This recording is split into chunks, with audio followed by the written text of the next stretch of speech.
นมัตถุรัตนตยัสสะขอนอบน้อมแด่พระรัตนกรัยอันเป็นที่เคารพสูงสุดของเราท่านทั้งหลาย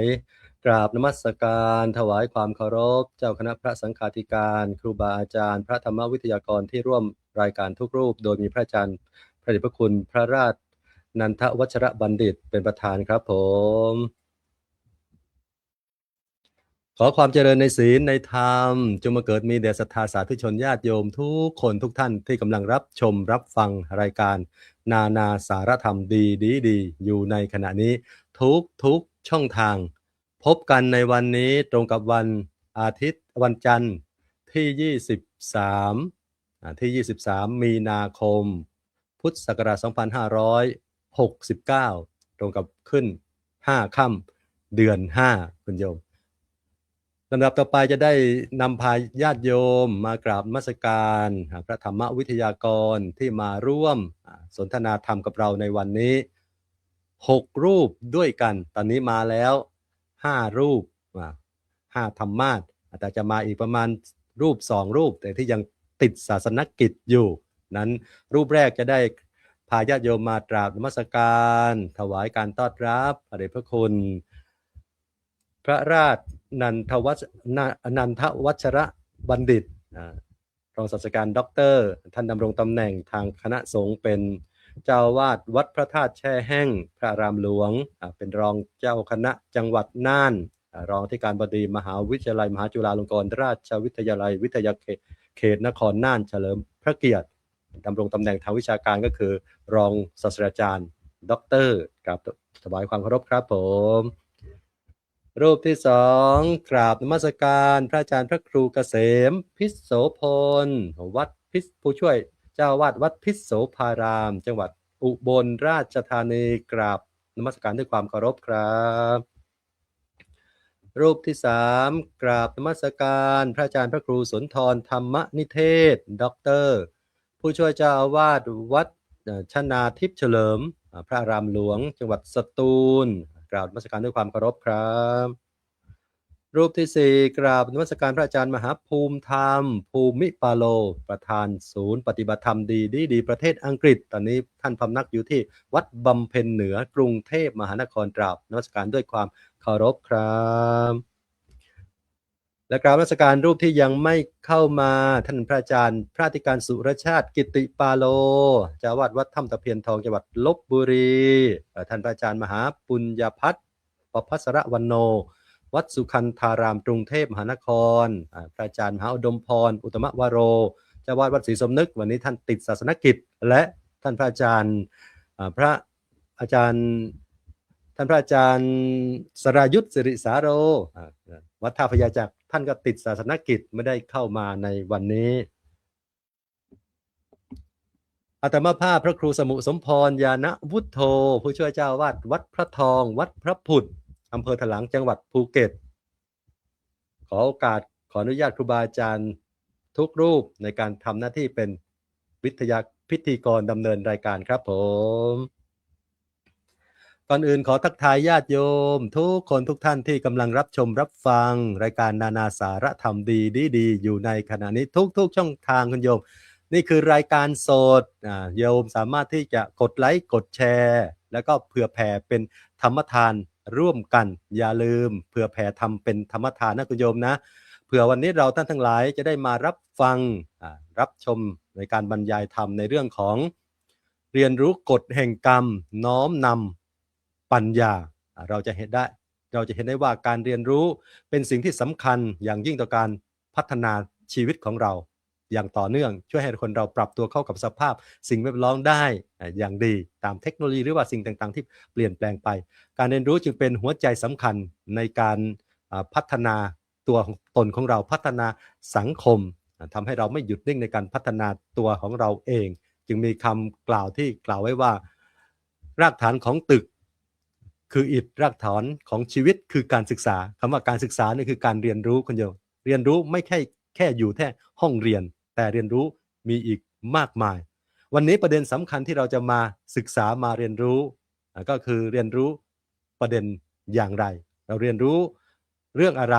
สิ่งที่เราเรียนรู้มีความสำคัญอย่างไรอย่างเช่นเรื่องที่เราจะมาเรียนรู้กันในวันนี้คือเรื่อง เรียนรู้เรื่องกฎแห่งกรรม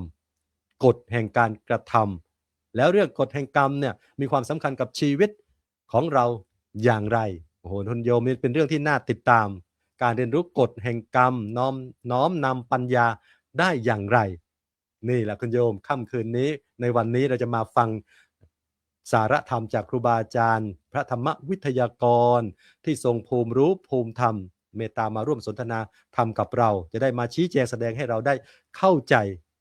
มากยิ่งขึ้นรูปแรกจะได้กราบอาราธนาพระเดชพระคุณพระราชนันทวัชระนันทวัชระบัณฑิตขออภัยรองศาสตราจารย์ด็อกเตอร์ได้เมตตามาเปิดประเด็นการสนทนาและบรรยายขยายความประเด็นเรื่องเรียนรู้กฎแห่งกรรมน้อมนำปัญญาเป็นรูปแรกกราบพัฒนาด้วยความเคารพครับผมขอโอกาสนี้กราบนมัสการพระธรรมวิทยากรทุกรูปนะครับแล้วก็ขอโอกาสนี้กับ คณะญาติโยมทุกท่านด้วยที่ได้มาร่วมในการสนทนาธรรมกันในรายการนานาสาระธรรมดีในหัวข้อ เรื่องเรียนรู้กฎแห่งกรรมน้อมนำปัญญา EP 153นะครับก็ถือได้ว่าเป็นโอกาสที่ดีที่ได้มีโอกาสได้เรียนรู้พร้อมกันด้วยจริงๆแล้วตัวกระผมและอาตมาภาพก็คงจะได้เรียนรู้จากครูบาอาจารย์ทั้งหลายด้วยจริงๆตอนเด็กๆเนี่ยในสมัยก่อนเนี่ยก็จะมี เรื่องของกฎแห่งกรรมปรากฏขึ้นในทางวิทยุด้วยทางโทรทัศน์ด้วยถ้าใครติดตามหนังสือหนึ่งของทอเลี้ยงพิบูลเนี่ยก็จะรู้เลยว่าถ้าต้องเป็นยุค90ขึ้นไปนะที่จะรู้เลยว่าเนี่ยทอเลี้ยงพิบูลเนี่ยเก่งแล้วก็สามารถบรรยายได้แล้วสมัยก่อนเนี่ยเด็กๆไม่มีอะไรครับ ก็เรียนรู้จากทางโทรทัศน์จากวิทยุการละครบ้างอะไรทั้งหลายแต่ในปัจจุบันนี้เนี่ยโลกเปลี่ยนแปลงไปเราก็มีโอกาสที่ดีขึ้นก็คือการได้มีการสนทนาธรรมกันโดยเฉพาะในเรื่องเรียนรู้กฎแห่งกรรมน้อมนำปัญญาเรื่องนี้น่าสนใจอีกประเด็นหนึ่ง ใน EP 153นี้นะครับก่อนอื่นนั้นต้องเรียนรู้ว่าในชีวิตของมนุษย์เราทุกคนเนี่ยก็ล้วนแล้วแต่ต้องเผชิญกับการเปลี่ยนแปลงเยอะแยะมากมายเลยทีเดียวยิ่งในยุคปัจจุบันนี้เนี่ยการเปลี่ยนแปลงนี้รวดเร็วมากแต่ว่าการเปลี่ยนแปลงบางอย่างในสิ่งที่อยู่กับตัวของเราโดยตลอดเช่นความสุขความทุกข์ความสำเร็จและความล้มเหลวอยู่เสมอเพราะนั้นหลายครั้งที่เกิดเหตุการณ์ที่เราไม่พึงประสงค์เรามักจะตั้งคำถามว่าทำไมต้องเป็นเราหรือใครเป็นผู้กำหนดชีวิตเราเมื่อมันทุกข์แล้วมันคิดอย่างนี้ครับหรือมีเหตุการณ์อะไรที่มันเกิดขึ้นเนี่ยมันก็จะมีคำถามย้อนกลับมาตัวของเราอยู่เสมออันนี้เป็นประเด็นที่น่าสนใจแต่ในมุมมองทางพุทธศาสนานะครับคำตอบที่ชัดเจนที่สุดในชีวิตของเราเนี่ยล้วนแล้วแต่เป็นเรื่องของกฎแห่งกรรมซึ่งก็เป็นหลักความจริงอันลึกซึ้งและก็เป็นธรรมชาติด้วยธรรมชาติในที่นี้ก็คือเป็นธรรมนั่นแหละนะครับเพราะฉะนั้นเนี่ยพุทธเจ้าก็ทรงตรัสไว้ว่ากรรมมุนาวัตติโลโกแปลว่าสัตว์โลกย่อมเป็นไปตามกรรมอันนี้ก็ปรากฏอยู่ทีนี้กฎแห่งกรรมเนี่ยไม่ใช่เป็นเรื่องของโชคชะตาหรือสิ่งที่ลี้ลับนะครับหากแต่เป็นกฎที่ว่าด้วยเหตุว่าด้วยผลกล่าวคือเราเคยได้ยินคำว่าทำดีได้ดีทำชั่วได้ชั่วอย่างนี้เป็นต้นซึ่งหลายคนก็แผงไปเยอะแยะมากมายทำดีบ้างทำชั่วบ้างไม่ได้ดีบ้างไม่ได้ชั่วบ้างหรือมีความสุขทำไมคนนั้นร่ำรวยมีการสรรเสริญทำไมคนนั้นอับจนลงไปอย่างนี้เป็นต้นเพราะว่าธรรมนั้น จริงๆแล้วเนี่ยการทำความดีย่อมได้รับผลดี การทำความชั่วย่อมได้รับผลชั่วอย่างเป็นธรรมด้วยนะแล้วก็ไม่ลำเอียงด้วยเปรียบเสมือนหว่านพืชลงไปเช่นใดเราก็ย่อมได้รับผลตามชนิดของเมล็ดนั้นไม่มีใครสามารถหนีพ้นจากการกระทำของตนเองได้ประเด็นนี้เนี่ยน่าสนใจนะทุกครั้งที่จะนำมาพูดสนทนาธรรมกันเนี่ยก็จะมีประเด็นเป็นเรื่องๆไปนะครับประเด็นในเรื่องกฎแห่งกรรมที่เราเรียนรู้กันอยู่เนี่ยเราต้องเข้าใจประเด็นที่หนึ่งก่อนประเด็นที่หนึ่งก็คือความเข้าใจในเรื่องกรรมอย่างถูกต้องถ้าเราเข้าใจเรื่องกรรมอย่างถูกต้องแล้วเนี่ยเราต้องเข้าใจว่ากรรมในพุทธศาสนานั้นเนี่ยแปลว่าการกระทำเพราะฉะนั้นการกระทำทางกายทางวาจาทางจิตใจไม่ได้แต่เพียงแก่ทำในอดีตเท่านั้นแต่รวมถึงปัจจุบันและอนาคตด้วยนะครับทำวันนี้อาจจะมีผลต่ออนาคตก็คือวินาทีต่อจากนี้ไปหรือวันพรุ่งนี้วันต่อไปนะแล้วมีผลอยู่อย่างนี้เป็นหลักการที่ชัดเจนนั้นในทางพระพุทธศาสนาแล้วเนี่ยพุทธศาสนาสุภาษิตจึงบอกว่าเจตนาหังภิกขเวกัมมังวะถามิมีความหมายไว้ว่าเจตนาภิกษุทั้งหลายเรากล่าวว่าเจตนาเป็นกรรมครับเมื่อเราเห็นอย่างนี้แล้วก็จะสงสัยว่าและเจตนานั่นคืออะไรเจตนาคือความตั้งใจหรือความจงใจในการกระทำดังนั้นการกระทำที่มีเจตนาดีเราก็ย่อมได้รับสิ่งที่เป็นผลดีกับเราส่วนการกระทำที่เจตนาไม่ดีย่อมนำไปสู่ผลที่ไม่ดีเพราะนั้นในหัวข้อการเข้าใจกรรมที่ถูกต้องเนี่ยเราก็จะต้องเข้าใจกรรมอย่างถูกต้องจะได้ช่วยให้เราไม่โทษโชคชะตาไม่โทษผู้อื่นและไม่ตกอยู่ในความสิ้นหวังแต่กลับมาพิจารณาตนเองแล้วก็ปรับปรุงการกระทำของตัวเองให้ดีขึ้นนะก็แสดงว่าพุทธศาสนานั้นก็สามารถที่จะให้เรากลับเนื้อกลับตัวเองเห็นว่าด้วยเหตุด้วยผลแล้วก็ทำสิ่งที่ไม่ดีหรือไม่กระทำในสิ่งที่ไม่ดีให้ทำแต่สิ่งที่ดีนี่ประเด็นที่หนึ่งนะครับในประเด็นที่สองนั้นกรรมไม่ใช่สิ่งกำหนดตายตัวแต่เปลี่ยนแปลงได้อันนี้น่าสนใจแม้ว่ากรรมจะเป็นกฎแห่งเหตุและผลแล้วแต่ก็ไม่ได้หมายถึงว่าชีวิตนั้นเนี่ยจะถูกกำหนดตายตัวโดยอดีตเพียงอย่างเดียวเพราะนั้นพุทธศาสนาจึงสอนว่าปัจจุบันกรรมมีความสำคัญอย่างยิ่งเพราะเป็นตัวกำหนดอนาคตครับในพุทธศาสนาสุภาษิตจึงกล่าวว่าอัตนาโจทยัตตานังจงเตือนตนด้วยตนเองเนี่ยเป็นสิ่งที่กำหนดอยู่ในกฎแห่งกรรมด้วยเรานั้นนะครับสามารถเปลี่ยนแปลงชีวิตได้ด้วยการกระทำในปัจจุบันเช่นหากเคยทำผิดพลาดมาก็สามารถที่จะแก้ไขด้วยการกระทำความดีละเว้นความชั่วพัฒนาตัวเองอย่างต่อเนื่องเห็นไหมครับว่ากรรมนั้นก็เปลี่ยนแปลงได้เปรียบเสมือนน้ำที่ไหลมาแม้จะมีตะกอนขุ่นแต่หากเติมน้ำใสลงไปเรื่อยๆความใสก็จะเพิ่มขึ้นชีวิตนั้นก็จะเช่นกันหากเราสร้างกรรมดีอย่างสม่ำเสมอสามารถเปลี่ยนแปลงทิศทางชีวิตให้ดีขึ้นได้ข้อนี้เป็นกำลังใจแก่ทุกท่านนะครับสำหรับข้อที่3นั้นน้อมนำปัญญาเนี่ยตรงกับหัวข้อเลยน้อมนำปัญญาเพื่อเข้าใจและอยู่กับกรรมให้ได้แสดงว่าปัญญานั้นเนี่ยถ้าเราเรียนรู้กฎแห่งกรรมไม่ใ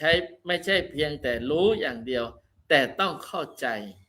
และก็น้อมนำไปปฏิบัติโดยอาศัยปัญญาเป็นเครื่องนำทางปัญญาในทางพุทธศาสนานั้นคือความรู้แจ้งในความจริงของชีวิตเช่น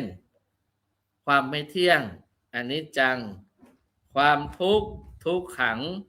ความไม่มีตัวตนอนัตตาดังนั้นในพุทธศาสนาสุภาษิตจึงบอกว่าปัญญานรานังรัตนังปัญญาเป็นรัตนะของนรชนทั้งหลายเพราะนั้นเมื่อเรามีปัญญา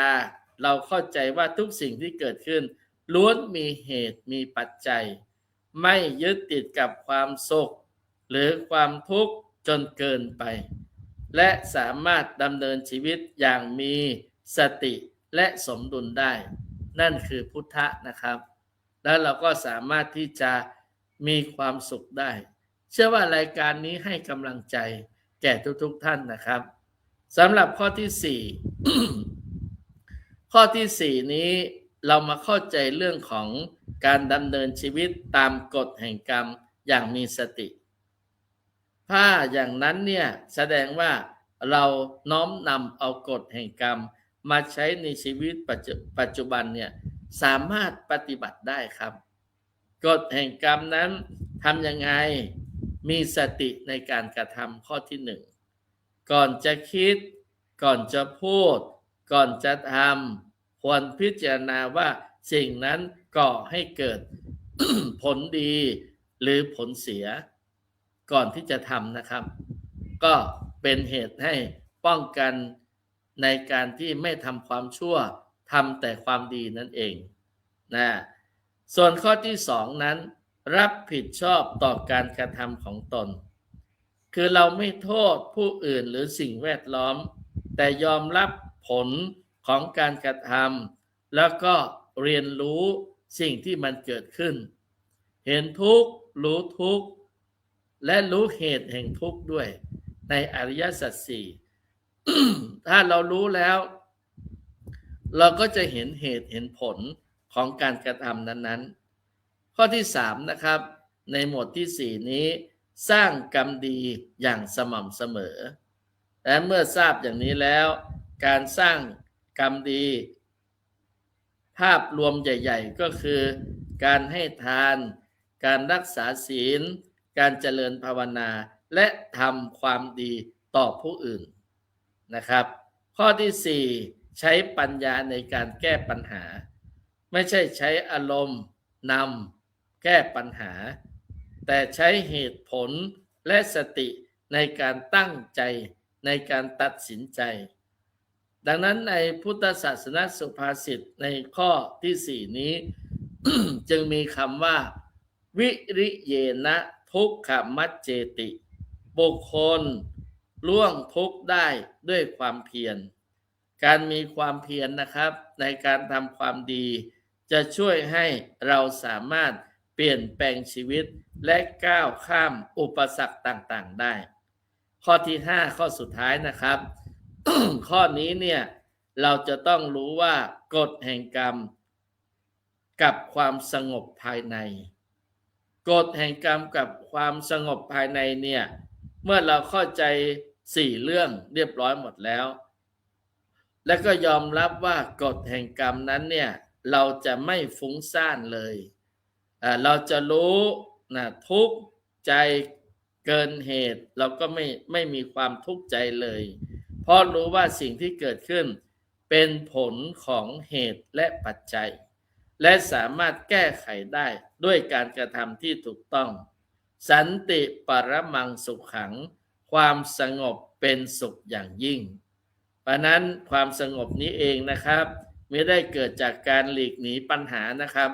แต่เกิดจากการเข้าใจความจริงของชีวิตแล้วก็ดำเนินชีวิตอย่างมีปัญญาเพราะนั้นโดยสรุปแล้วนะครับกฎแห่งกรรมเป็นธรรมที่สำคัญยิ่งในพระพุทธศาสนาเพราะว่าเป็นกฎแห่งเหตุและผลที่ยุติธรรมและแน่นอนดังนั้นการเรียนรู้กฎแห่งกรรมจะช่วยให้เราเข้าใจชีวิตอย่างถูกต้อง ไม่หลงงมงายไม่ตกอยู่ในความประมาทเมื่อเราน้อมนำปัญญามาใช้เราก็สามารถเลือกทำแต่ความดีละเว้นความชั่วพัฒนาตนเองอย่างต่อเนื่องชีวิตนั้นก็ค่อยๆเปลี่ยนแปลงไปในทางที่ดีได้ดังนั้นเนี่ยแทนที่จะถามว่าทำไมชีวิตจึงเป็นเช่นนี้เราก็ควรหันมาถามว่าเราจะทำยังไงให้ชีวิตดีขึ้นในที่สุดแล้วชีวิตเราวันนี้ก็คือผลของกรรมในอดีตและชีวิตในวันหน้าคือผลของกรรมที่เรากำลังกระทำอยู่ในปัจจุบันนี้นะครับเป็นการแลกเปลี่ยนธรรมะกับท่านธรรมวิทยากรแล้วก็กล่าวถึงญาติโยมทั้งหลายด้วยเพื่อเป็นกำลังใจแก่กันและกันนะครับแล้วก็เห็นคุณค่าของหลักธรรมะดังกล่าวขอธรรมะสวัสดีกับท่านทั้งหลายด้วยความเคารพครูบาอาจารย์และก็ญาติโยมทั้งหลายด้วยนะครับขอบพระคุณครับ สาธุครับกราบขอบคุณพระเดชพระคุณพระราชนันทวัชระบัณฑิตนะครับที่ท่านเมตตามาบรรยายสนทนาธรรมในค่ำคืนนี้ในวันนี้อีกครั้งหนึ่งโอ้โหคุณโยมเรียกว่าวันนี้ถือว่าเป็นบุญของพวกเราได้ฟังธรรมะดีๆจากพระเดชพระคุณท่านเจ้าคุณอีกวาระหนึ่งท่านนำสาระธรรมที่เด็ดๆให้ญาติโยมมาขบคิดพินิจพิจารณาเสริมธรรมเสริมปัญญาแก่ญาติโยมในเรื่องของเรียนรู้กฎแห่งกรรมน้อมนำปัญญาท่านได้กล่าวไว้ว่าเบื้องต้นเรื่องแรกจริงๆเนี่ยโยมเรื่องอย่างนี้บางครั้งบางทีเนี่ยเป็นเรื่องที่เราได้ยินได้ฟังมาบ่อยโยมทุกคนเมื่อกี้พระอาจารย์เจ้าคุณท่านพูดถึงกรรมมุนาวัตติโลโกโยมก็ตอบได้เลยว่าสัตว์โลกย่อมเป็นไปตามกรรมแต่พระเดชพระคุณหลวงพ่อว่าเราต้องมาทำความเข้าใจเรื่องกรรมอย่างถูกต้องก่อนอันดับแรกพระเดชพระคุณบอกว่ากรรมคืออะไรคุณโยมกรรมอย่างนี้ไหมหรือว่ากรรมอย่างนี้ไหมหรือกรรมแบอย่างเงี้ยแต่พระเดชพระคุณหลวงพ่อกรรมเนี่ยก็คือเจตนาหังภิกขเวกัมมังวัฏฐามิดูก่อนภิกษุทั้งหลายเราเรียกการกระทำที่มีความจงใจหรือว่าเจตนานั้นว่าเป็นตัวกรรมเจตนาที่มาไอตัวกรรมนี่คือการกระทำที่มีประกอบด้วยเจตนาเจตนาคือความตั้งใจจงใจในการกระทำไม่ว่าจะทางกายทางวาจาทางใจต่างๆที่เราพูดว่ากายกรรม3วจีกรรม4มโนกรรม3เนี่ยคุณโยมเนี่ยเราต้องทำความเข้าใจเรื่องกรรมก่อนบางครั้งบางทีบางคนประสบความทุกข์ยากลำบากเขาบอกเวรกรรมคือเรามองแต่กรรมในเรื่องของแง่ของประสบความลำบากประสบความเดือดร้อนอะไรเงี้ยเราจะบอกว่าเวรกรรมต้องชดใช้กรรมนู่นนี่นั่นต่างๆแต่จริงคือเราต้องเข้าใจคำว่ากรรมคือการกระทำที่ประกอบด้วยเจตนาของเรานั้นเมื่อไรแล้วแต่เราทำด้วยการกระทำกายทางวาจาทางใจของเราถ้าทำด้วยเจตนานั่นคือกรรมของเราประเด็นต่อไปเนี่ยท่านให้เราเข้าใจว่าเรามากรรมไม่มีสิ่งกำหนดตายตัวแต่เปลี่ยนแปลงได้แสดงว่าไม่ใช่เราต้องรับกรรมอย่างเดียวแต่ว่าเราเนี่ยสามารถที่จะพัฒนาการกระทำของเราให้ละเอียดให้ดีมากยิ่งขึ้นได้บางครั้งเนี่ยถ้าเรารู้เรื่องของว่ากรรมคืออะไรแล้วเราก็ได้ปรับปรุงแก้ไขได้เราไม่ใช่จะทำกรรมอกุศลกรรมได้อย่างเดียวแต่สามารถทำกุศลกรรมได้นั้นตัวของเรานี่แหละจะเป็นผู้กำหนด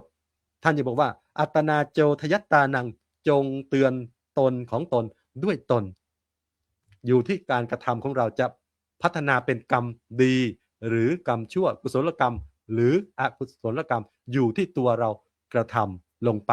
ประการต่อไปหลวงพ่อได้พูดถึงน้อมนำปัญญาให้อยู่ในกฎ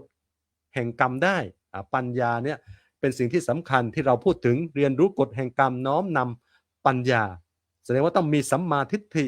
ในการที่จะรู้ว่าการกระทำของเราเนี่ยสิ่งไหนถูกต้องดีงามสิ่งไหนทำแล้วเป็นบุญเป็นบาปนั้นปัญญาคือความรู้แจ้งในชีวิตของพวกเรานี่แหละ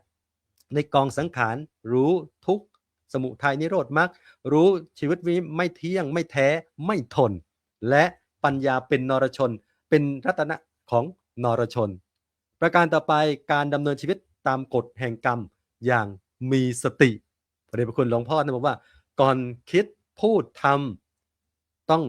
มีสติก่อนจะทำถ้าทำตัวเนี้ยมันส่งผลอย่างไรส่งผลดีหรือส่งผลไม่ดีเพราะการกระทำทุกอย่างที่เราตั้งใจทำจะส่งผลกับเราทุกอย่างไม่สามารถที่จะหลีกลี่หนีไปไหนได้ฉะนั้นการกระทำของเราเวลาทำสิ่งไหนพูดคิดอย่างไรทำอย่างมีสติให้มีสติในการดำเนินชีวิตคือส่งผลต่อกฎของการกระทำของเรา2รับผิดชอบในการกระทำของเราแน่นอนละบางสิ่งบางอย่างนี่ที่เราทำไปเนี่ยบางครั้งเราต้องรับทั้งผิดรับทั้งชอบโยมหลายคนชอบรับแต่ชอบไม่ชอบรับผิด ใช่ไหมพระเดชพระคุณหลวงพ่อชอบรับแต่ชอบไม่ชอบรับผิดถ้าผิดนี่ชอบปัดให้คนอื่นเขาแต่ชอบนี่กูฉันเอาฉันอยากได้ความดีความชอบแต่ว่าเวลาทำผิดโอ้ยไม่อยากจะรับเท่าไหร่นั้นเราต้องรับผิดชอบในการกระทำของตัวตนของเราเวลาเราทำสิ่งไหนเนี่ยมันมีผลข้างเคียงมาทั้งตัวเราและคนอื่นโดยเฉพาะถ้าเราทำอกุศลกรรมกรรมชั่วเนี่ยมันจะเดือดร้อนทั้งตัวเราและบุคคลอื่นเนี่ยท่านก็เลยให้เรารู้จักรับผิดชอบในการกระทำของตนต่อไปสร้างกรรมดีอย่างสม่ำเสมอแน่นอนละการพัฒนาตนเองเนี่ยการพัฒนาพฤติกรรมของเราการพัฒนากรรมเนี่ยการแก้กรรมของพุทธศาสนาของเราเราต้องแก้ที่พฤติกรรมของเราอยากแก้กรรมไปสะเดาะเคราะห์ไปอย่างนั้นอย่างนี้ทำพิธีเสียใหญ่โตแต่พฤติกรรมของเราไม่เปลี่ยนแปลงก็ไม่สามารถแก้พฤติกรรมการกระทำของเราได้นั้นสร้างกรรมดีนี่แหละคือการแก้กรรมคือให้ทานศีลภาวนา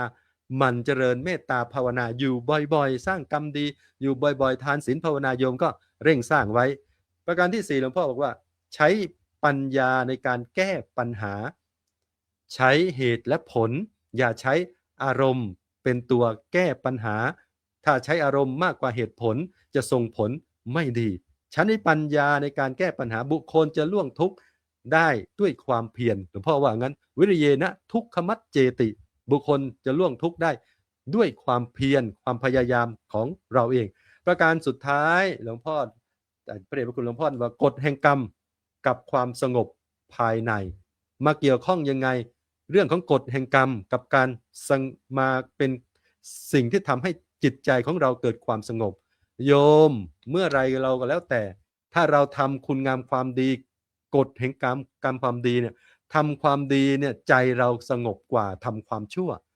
ถ้าเมื่อไรที่เราไปทำความชั่วใจของเราเนี่ยเกิดความฟุ้งซ่านเกิดความเดือดร้อนเดือดเนื้อร้อนใจฉะนั้นสิ่งสำคัญเนี่ยชีวิตของพวกเราเนี่ยถ้าอยากเจอความสงบการกระทำต้องกระทำที่เป็นสิ่งที่ดีงามที่เป็นกรรมดีที่เป็นสิ่งที่เป็นกุศลกรรมเลือกทำความดีละเว้นความชั่วกฎแห่งกรรมเป็นกฎที่สำคัญในชีวิตของพวกเราวันนี้เรามาเรียนรู้เพื่อความเข้าใจกฎแห่งกรรมตามหลักทางพุทธศาสนาอย่างกว้างขวางมากขึ้นเกี่ยวกับการดำเนินเกี่ยวข้องกับชีวิตของเราอย่างไรวันนี้ได้รับความเมตตาจากพระเดชพระคุณท่านเจ้าคุณพระราชนันทวัชรบัณฑิตเป็นอย่างสูงที่สละเวลามาเมตตามาบรรยายอธิบายในเรื่องของเรียนรู้กฎแห่งกรรมน้อมนำปัญญากราบขอบพระคุณพระเดชพระคุณอีกครั้งหนึ่งครับผม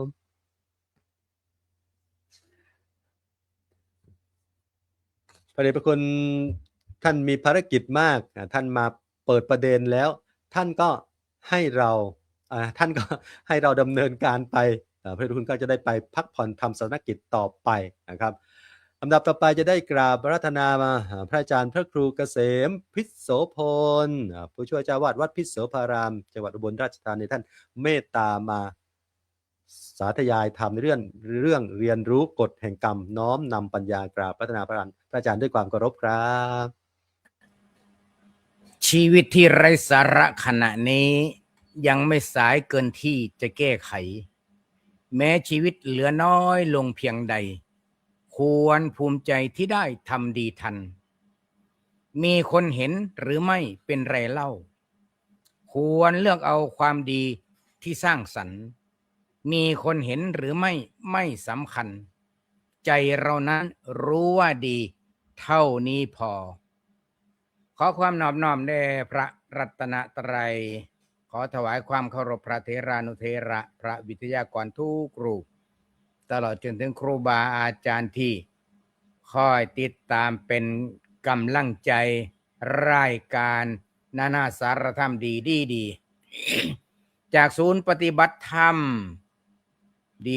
ที่ประเทศอังกฤษเจ้าของสำนักเจ้าของช่องเพิ่นกะนั่งอยู่นี่ละ เจริญพรศรัทธาญาติโยมสาธุชนทุกท่านที่กำลังให้เกียรติติดตามรับฟังรายการนานาสารธรรมดีมื้อนี้หัวข้อเรื่องเป็นตาย้านคันคิดได้เป็นตาย้านคันบ่คิดแหละเฉยๆคือจังบ่มีค่าบ่มีราคาเป็นหยังคือว่าจังซั่น เพราะว่าภาพโดยรวมมนุษย์เฮาอาศัยอำนาจความโลภความโกรธความหลงครอบงำจิตให้มืดมนก็เลยเป็นว่ากรรมนี่บ่ย่านแต่บ่ได้นี่คือมนุษย์บาปกรรมสิเกิดขึ้นจากอีหยังก็แล้วแต่ทางกายทางวาจาทางใจการปล่อยเงินกู้การอีหยังก็แล้วแต่ละกลัวอย่างเดียวกลัวไม่ได้กำไรงามนรกสวรรค์ฉันไม่รู้น้ำมันมีแต่ไม่ขายคันบอกภาษาพระก็ว่าบาปแต่ฉันก็ไม่ได้คิดกลัวอะไรกลัวอย่างเดียวกลัวไม่ได้กำไร300 เท่านี่คือคนแต่ว่าเรื่องเกียรติและศักดิ์ศรีบ่ได้เป็นเหตุเป็นปัจจัยเฮ็ดให้คนกลัวกรรมได้บางคนนะยิ่งมีเกียรติยิ่งมียศยิ่งโลภมากยิ่งบ่กลัวกรรมบ่ไอ้กฎหมายนี่จิ๊บจ้อยรู้แต่ฉันไม่ทำตามนั่นคือคนเก่งบางคนคิดว่าเด้ หูกฎหมายหลายแห่งบ่ย่านกฎหมายเฮ็ดผิดโยมเชื่อบ่ว่าตาสีตาสาน้ำมันนอกบ้านหน้านี่บ่ได้โกงภาษีรัฐนะไผโกงมีแต่ระดับคนรวยกินบ่เบิดทั้งนั้นโกงภาษีน่ะตาสีตาสาน้ำมันนอกกอกหน้านี่โอ้ยขายกล้วย3 วีก็ได้เสียภาษีแล้วพระนี่บ่ได้ทำการค้าหยังกะเสียภาษีโยมซ้ำกันกับโยม7%เท่ากันบ่ได้ทำมาค้าขายหยังพระเฮานี่เห็นบ่ล่ะอันนี้เว้าให้โยมเห็นกรรม ส่วนมากคนเฮาทำกรรมทำด้วยความดีใจนะแล้วก็มีความภาคภูมิใจว่าโกงสำเร็จรวยสำเร็จตามเป้านี่เห็นบ่ทำกรรมด้วยความพึงพอใจสะใจในเมื่อว่ามันเป็นบาปมันก็สิเป็นบาปนักคือกันแต่ว่าข่อยบ่ย่านเนาะข่อยย่านแต่ข่อยบ่รวย มันเป็นอย่างสั้นในเมื่อว่ามันเป็นอย่างสั้นบัดนี้อันที่มาเว้าเรื่องกรรมให้ญาติโยมฟังนี่บ่ได้มาขู่ให้โยมย่านนรกบ่ได้มาขู่ให้โยมย่านบาปแต่ว่าอยากให้ญาติโยมเฮาผู้ที่ทรงศีลทรงธรรมสิได้เข้าใจเรื่องของกรรมบางครั้งบางคราวเฮาอาจสิมองบ่เห็นว่ามันเป็นบาปแต่ว่ากรรมนี่มันเป็นคำกลางๆในโยมคำว่ากรรมนี่เป็นคำกลางๆยังบ่ดียังบ่ทันชั่วนะถ้ากรรมดีก็ว่าบุญกรรมถ้ากรรมชั่วก็บาปกรรมนี่คันโยมสิเรียนรู้ก็ต้องเรียนรู้จังซี่แต่พูดถึงว่านรกก็ดีสวรรค์ก็ดี มีการคัดกรองคนเด้สัมปรายภพนี่สิไปสู่ภพภูมิที่ดีเขาก็มีการกรองพวกวิญญาณของสัตว์ที่ตายจากโลกมนุษย์ไปนี่เขาก็กันกรองคือกันเด้คน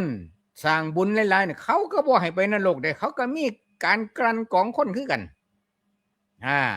แต่ขั้นผู้ที่ทำบาปทำกรรมหนักๆมาหลายสิไปสวรรค์เขาก็กันกรองบ่ให้ไปสวรรค์เขาก็พูนทางเจ้าต้องไปนรกเท่านั้นนรกก็มีหลายออปชั่นโยมเดี๋ยวขั้นผู้ใดบ่เสื้อผ้าก็จังไปศึกษาเองข้างหน้าเด้อ ไปศึกษาเองข้างหน้าแต่ว่าสิไลน์มาถามพระบ่ได้นะสิโทรมาถามก็บ่ได้ Facebook มาถามก็บ่ได้นะคุยกันเอาเองเลยกับโยมพระบาลเรื่องเหล่านี้ญาติโยมวิจิตรพิสดารยืดยาวหลากหลายสถานีวิทยุพระพุทธศาสนานี่พระอาจารย์พระครูเมตตาปุญโญภาสเจ้าอาวาสวัดทางสายเพิ่นอ่านหนังสือมาเล่มหนึ่งอ่านแล้วเพิ่นยิบบ่ว่างเลยหนังสือนี่ใครเป็นเจ้าของเพิ่นตามหาเลยขออนุญาตขอลิขสิทธิ์ทั้งหมดเดินเรื่องเบิดทุนเป็นแสนนะครับมาจ้างคณะละครเล่นเป็นละครวิทยุครับเพื่ออยากให้โยมเข้าใจเรื่องกรรมหนังสือเล่มนี้เพิ่นมีชื่อว่าท่องขุมนรกสถานีวิทยุ 102.75 เมกะเฮิรตซ์สิออกอากาศเวลายามเช้ากะ 7:30 นาทียามมื้อแลงกะ 19:30 นาทีเพื่อว่าญาติโยมผู้ใด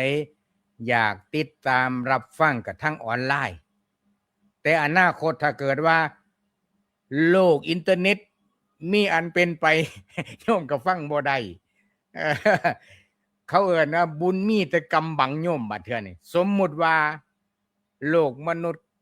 ขาดจากโลกอินเทอร์เน็ตไปอนาคตข้างหน้านี่ก็สิกลายเป็นมนุษย์ยุคหินไปเลยโทรศัพท์ก็อาจสิติดต่อหากันได้บ้างบ่ได้บ้างวิทยุ FM นี่ยังดังคือเก่าโยมแต่ว่าผู้อยู่ใกล้เท่านั้นจังสิฟังได้ก็เป็นนั้นว่าฝากให้พ่อแม่พี่น้องญาติโยมสาธุชนทั้งหลายต้องตระหนักถึงกรรมนรกสวรรค์นี่เขาก็คัดกรองคนที่มีคุณสมบัติจังสิได้ไปนรกไปสวรรค์ต้องมีคุณสมบัตินะโยมนะผู้สิไปนรกก็มีคุณสมบัติตายขาดสติละเมอเพ้อฝันโกหกพกล้มต้มตุนคอร์รัปชันฆ่าเป็ดฆ่าไก่ทำลายชีวิตผู้อื่นโกงถูกต้องตามกฎหมายแล้วนี่นรกทั้งนั้นแต่ว่ากรรมนี่สิมีบ่มีการซ่อนเงินนะกรรมบ่มีการซ่อนเงินซ่อนดีปานใดก็บ่รอดโยมแม่นจังใดก็บ่รอดผลของกรรม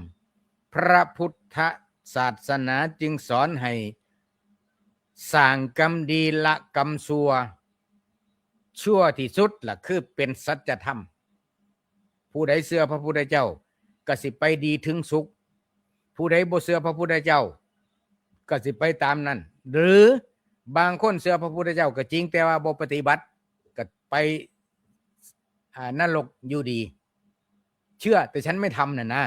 ประเภทนี้ก็มีเพราะคนมันมีหลายประเภทเด้ เอาเบื้องต้นเอาซ้ำนี่ก่อนครับสาธุครับกราบขอบคุณพระอาจารย์พระครูเกษมพิษโสพลผู้ช่วยเจ้าอาวาสวัดพิษโสภารามครับผมหลวงพ่อเมตตามาสนทนาธรรมในวันนี้โยมหลวงพ่อว่ามาเว้ามื้อนี้เว้าเรื่องกรรมย่านบ่โยมเป็นตาย่านบ่ล่ะฮะโยมใดย่านกรรมแน่คนไหนกลัวกรรมบ้างโยมพูดถึงเรื่องกรรมแล้วรู้สึกจะไม่ค่อยเท่าไหร่นะเรื่องกรรมแต่เรามาทำความเข้าใจไม่ใช่ให้กลัวนะหลวงพ่อมาพูดมาให้กลัวแต่ให้เข้าใจเรียนรู้เรื่องกรรมเพื่อที่จะปรับพฤติกรรมของเราว่าเป็นยังไงกรรมเนี่ยเป็นคำกลางๆคุณโยมหลวงพ่อว่าอย่างนั้น ถ้าเป็นเรื่องของดีเนี่ยคือว่าบุญกรรมที่ว่าเรียกว่าเป็นกุศลกรรมที่เราได้ยินบ่อยๆกรรมที่เป็นกุศลคำที่เป็นกุศลเป็นความดีงามที่เราประพฤติปฏิบัติที่เป็นบุญเป็นกุศลที่ทำแล้วไม่เดือดร้อนเราไม่เดือดร้อนคนอื่นอะไรเราก็สามารถทำได้ถ้าเป็นกรรมชั่วคือเป็นบาปกรรมก็มีหรือจะเป็นอกุศลกรรมก็ได้เราก็เรียกหลายๆอย่างเรียกพวกสิ่งที่เรากระทำลงไปเกิดความเดือดร้อนทั้งตัวเองทั้งบุคคลอื่นเรียกว่ากรรมชั่วหรือว่าบาปกรรมอกุศลกรรมต่างๆทั้งสองอย่างเนี้ยเป็นสิ่งที่สำคัญในเรื่องของการกระทำของพวกเรานั้นนรกสวรรค์เนี่ยมันเขาคัดเลือกไงคัดเลือกคนที่จากโลกนี้ไปแล้วคัดเลือกด้วยอะไรหลวงพ่อคัดเลือกด้วยการกระทำของเรานี่แหละด้วยพฤติกรรมด้วยการกระทำของพวกเราเองคุณโยมนั้นเราอยากไปทิศทางไหนอยากไปทิศทางที่เป็นสวรรค์อยากไปทิศทางที่เป็นนรกก็เลือกได้ด้วยการกระทำของเราเองด้วยการพฤติกรรมของเราเองการกระทำในปัจจุบันก็ส่งผลในวันข้างหน้าวันที่เราสิ่งที่เราได้รับในปัจจุบันก็จากผลครั้งก่อนที่เรากระทำไว้แล้วด้วยเหตุด้วยปัจจัยมันมีเหตุปัจจัยที่ส่งผลหนุนนำซึ่งกันและกันได้ฉะนั้นหลวงพ่อว่าเนี่ยเชื่อเถอะเรามาพูดมาสอนมาเล่าในเรื่องการกระทำเนี่ยว่าถ้าเป็นกรรมชั่วเนี่ยมันไปสู่อบายไปสู่นรกไปสู่ทุกขติไม่ต้องรอให้เราไปต้องพิสูจน์เองนะโยมนะไม่ต้องไปรอพิสูจน์ต้องไปพิสูจน์ก่อนค่อยมาบอกบางทีความไม่ดีเหมือนเราจะไปทำความชั่วแล้วไปติดคุกติดตารางเนี่ยโยมจำเป็นต้องทำเองต้องเข้าไปที่ตารางไหมเข้าไปคุกไหมไม่จำเป็นคุณโยมเราเรียนรู้ดูว่าคนที่ทำพฤติกรรมอย่างนี้เดือดร้อนเป็นทุกข์เป็นเดือดเป็นร้อนในปัจจุบันเขาทำกรรมอะไรอย่างไรเราก็เรียนรู้นี่คนฉลาดนะเรียนรู้จากความผิดพลาดของบุคคลอื่นเนี่ยบัณฑิตเนี่ยคนฉลาดบัณฑิตเนี่ยเรียนรู้จากข้อผิดพลาดของบุคคลอื่นแล้วมาปรับปรุงแก้ไขพฤติกรรมของเราให้ดีงามยิ่งขึ้นไปนั้นพฤติกรรมที่เรากระทำอยู่ในการปัจจุบันเป็นเหตุเป็นผลที่สำคัญโยมอาตมาเชื่อว่าโยมต้องมีความเชื่อในเรื่องของสิ่งเหล่านี้ในเรื่องของกรรมเลยไม่อยากจะถามโยมว่าใครเชื่อเรื่องกรรมบ้างไม่เชื่อเรื่องกรรมบ้างถ้าโยมที่มาฟังนานาสารธรรมดีอาตมาก็มั่นใจว่าโยมต้องมีหลักของความเชื่ออยู่ในเรื่องของกรรมอย่างแน่นอนเพราะในศรัทธา4ก็กล่าวไว้ในเรื่องของกรรมศรัทธาเรื่องของศรัทธาเชื่อเรื่องของกรรมเชื่อเรื่องของผลของกรรมและเรามีกรรมเป็นของตนใครทำกรรมอันใดไว้เป็นบุญหรือเป็นบาปเราต้องรับผลของการกระทำนั้นๆอย่างแน่นอนวันนี้กล่าวคุณพระอาจารย์พระครูเกษมพิษโสพลอีกครั้งหนึ่งครับผมรูปต่อไปกราบพระธนาพระอาจารย์พระครูสุนทรธรรมนิเทศผู้ช่วยเจ้าวาดวัดชนาทิพย์เฉลิมจังหวัดสตูลครับผม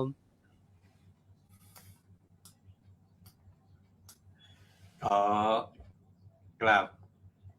ถวายพระเดชพระคุณท่านอาจารย์ท่านเจ้าคุณพระราชนันทวัชรบัณฑิตรองศาสตราจารย์ดร.แล้วก็พระอาจารย์พระครูเกษมพิษโสพลครูบาอาจารย์ทุกรูปด้วยความเคารพครับเจริญพรญาติโยมสาธุชนทุกท่านที่ร่วมรับชมรับฟังและก็แสดงความคิดเห็นเข้ามาพร้อมทั้งช่วยกันกดไลค์กดแชร์เพื่อให้รายการนานาสารธรรมดีได้มีโอกาสแบ่งปันให้กับท่านที่ยังไม่ทราบได้รับฟังแล้วก็ได้ประโยชน์ร่วมกันเรียกว่าได้ปัญญาสุดสูสังและปฏิปัญญังฟังด้วยดีเกิดปัญญาท่านบอกว่าอย่าดูหมิ่นบุญกรรมว่าทำน้อยจะไม่ต้อยตามต้องสนองผลเหมือนตุ่มน้ำเปิดหายรับสายชนยังเต็มล้นด้วยอุทกที่ตกลงหมายถึงว่า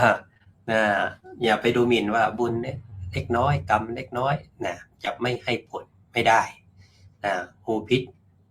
ตัวเล็กโยมอย่าคิดว่ากัดไม่ตายนะ ไม่ขีดไฟเห็นไหมนิดเดียวเองหัวไม่ขีดนิดเดียวพอได้ทั้งตึกรามบ้านช่องหมดเลยนะทั้งหลังนะโบสถ์ยังทั้งหลังสร้างนะตั้งกี่ล้านไม่ขีดไฟกลักหนึ่งกี่บาท หมดเลยทั้งโบสถ์ฉะนั้นก็อย่าไปคิดว่าไม่เป็นไร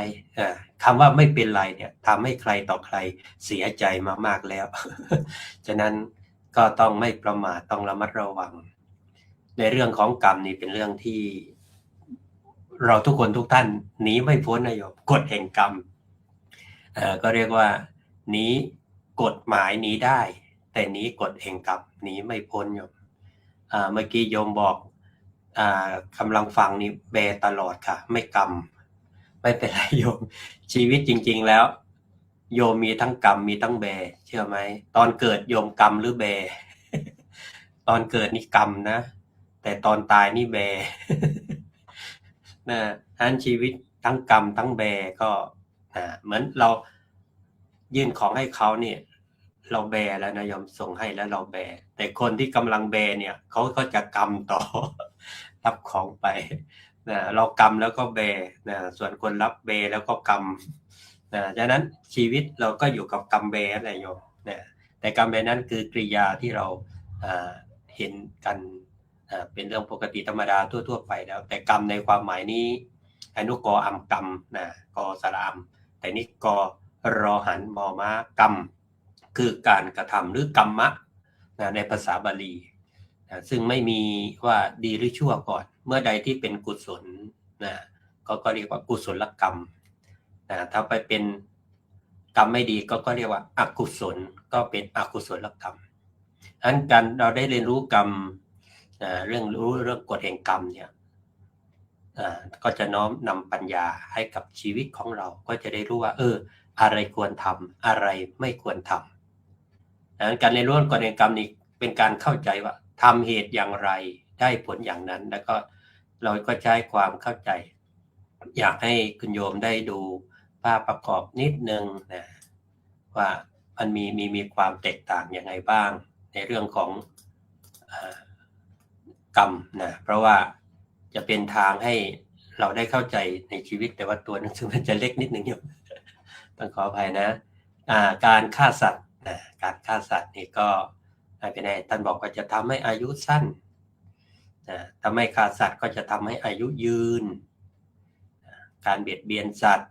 ก็จะไม่ถึงฆ่านะโยมนะแค่เบียดเบียนเนี่ยกักห่วงเหนี่ยว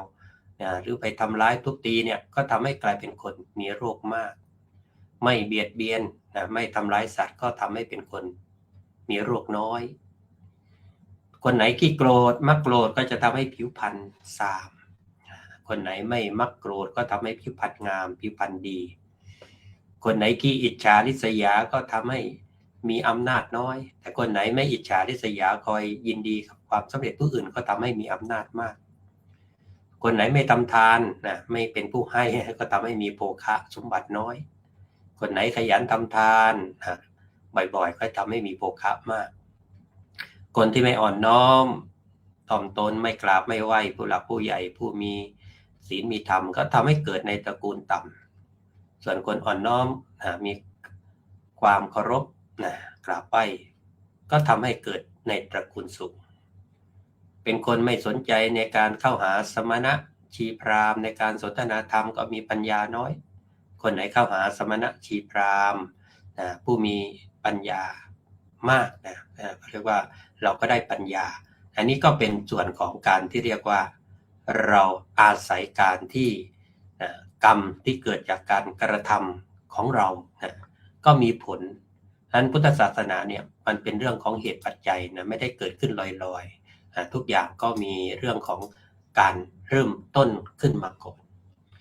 สิ่งนี้มีสิ่งนี้จึงมีนั้นในการศึกษาความหมายของกรรมเนี่ยก็เป็นเรื่องที่จะทำให้เราเข้าใจอย่างเช่นกฎแห่งกรรมในคำสอนของพระพุทธเจ้าเนี่ยพระอาจารย์ก็ได้กล่าวแล้วว่าสัตว์โลกเป็นไปตามกรรมเนี่ยเรานี้เรื่องกรรมไม่พ้นนิยมนะเช่นว่าถ้าเราทำดีเนี่ยมันก็จะได้ผลดีทำชั่วก็ได้ผลชั่วอย่างที่ท่านอุปมาว่าปลูกพืชเช่นไรก็ได้ผลเช่นนั้นต ตมานี่สอบได้นักธรรมชั้นเอกก็เพราะเรื่องกรรมเนี่ยโยมยาติสังวปเตปีชังตาทิสังละปเตพลังกัลยาณการีกัลยาณังปาปการีจะปาปกังท่องอยู่ ต้องยนขึ้นใจแล้วก็เลยในความหมายว่าบุคคลหว่านพืชเช่นใดย่อมได้ผลเช่นนั้นผู้ทำกรรมดีย่อมได้ผลดีผู้ทำกรรมชั่วย่อมได้ผลชั่วในวิชาทุธรรมอยู่นะแต่ก็จะเป็นเรื่องของการให้เห็นผลว่าแตกต่างกันนะทีนี้โยมก็อาจจะนึกสงสัยว่าทำไมบางคนชอบพูดนะทำดีได้ดีมีที่ไหนทำชั่วได้ดีมีตรงไผ่ต้องการจะหักล้าง แต่ว่าจริงๆแล้วโยมต้องเข้าใจนะว่ากรรมเนี่ยมันได้ผลต่างกรรมต่างวาระนะบางอย่างให้ผลช้าบางอย่างให้ผลเร็วขึ้นอยู่กับว่ากำลังของกรรมเนี่ยมันมากน้อยแค่ไหนคนที่ทำไม่ดีเนี่ยที่เราเห็นนะทำไมเขาได้ดีเนี่ยอันนี้มันเป็นผลกรรมดีเก่าเขาที่เคยทำส่วนคนที่ทำไม่ดีนะได้ผลไม่ดีบางทีอันนี้กรรมหนักมันเกิดเร็วติดจรวดเลยนะแต่ส่วนคนที่ทำดีทำไมเห็นได้เกิดปัญหานู่นนี่นี่ก็ต้องเข้าใจอีกว่าเมื่อก่อนเขาเคยทำไม่ดี ก็มีเหมือนกันมันให้ผลมาถึงเวลาหมดกรรมไม่ดีกรรมดีก็จะให้ผลตามมาด้วยนะอันโยมก็ต้องรอด้วยนะต้องอดใจรอเนี่ยรีบรอฉะนั้นสิ่งที่ทำต้องทำด้วยเจตนาด้วยโยมนะ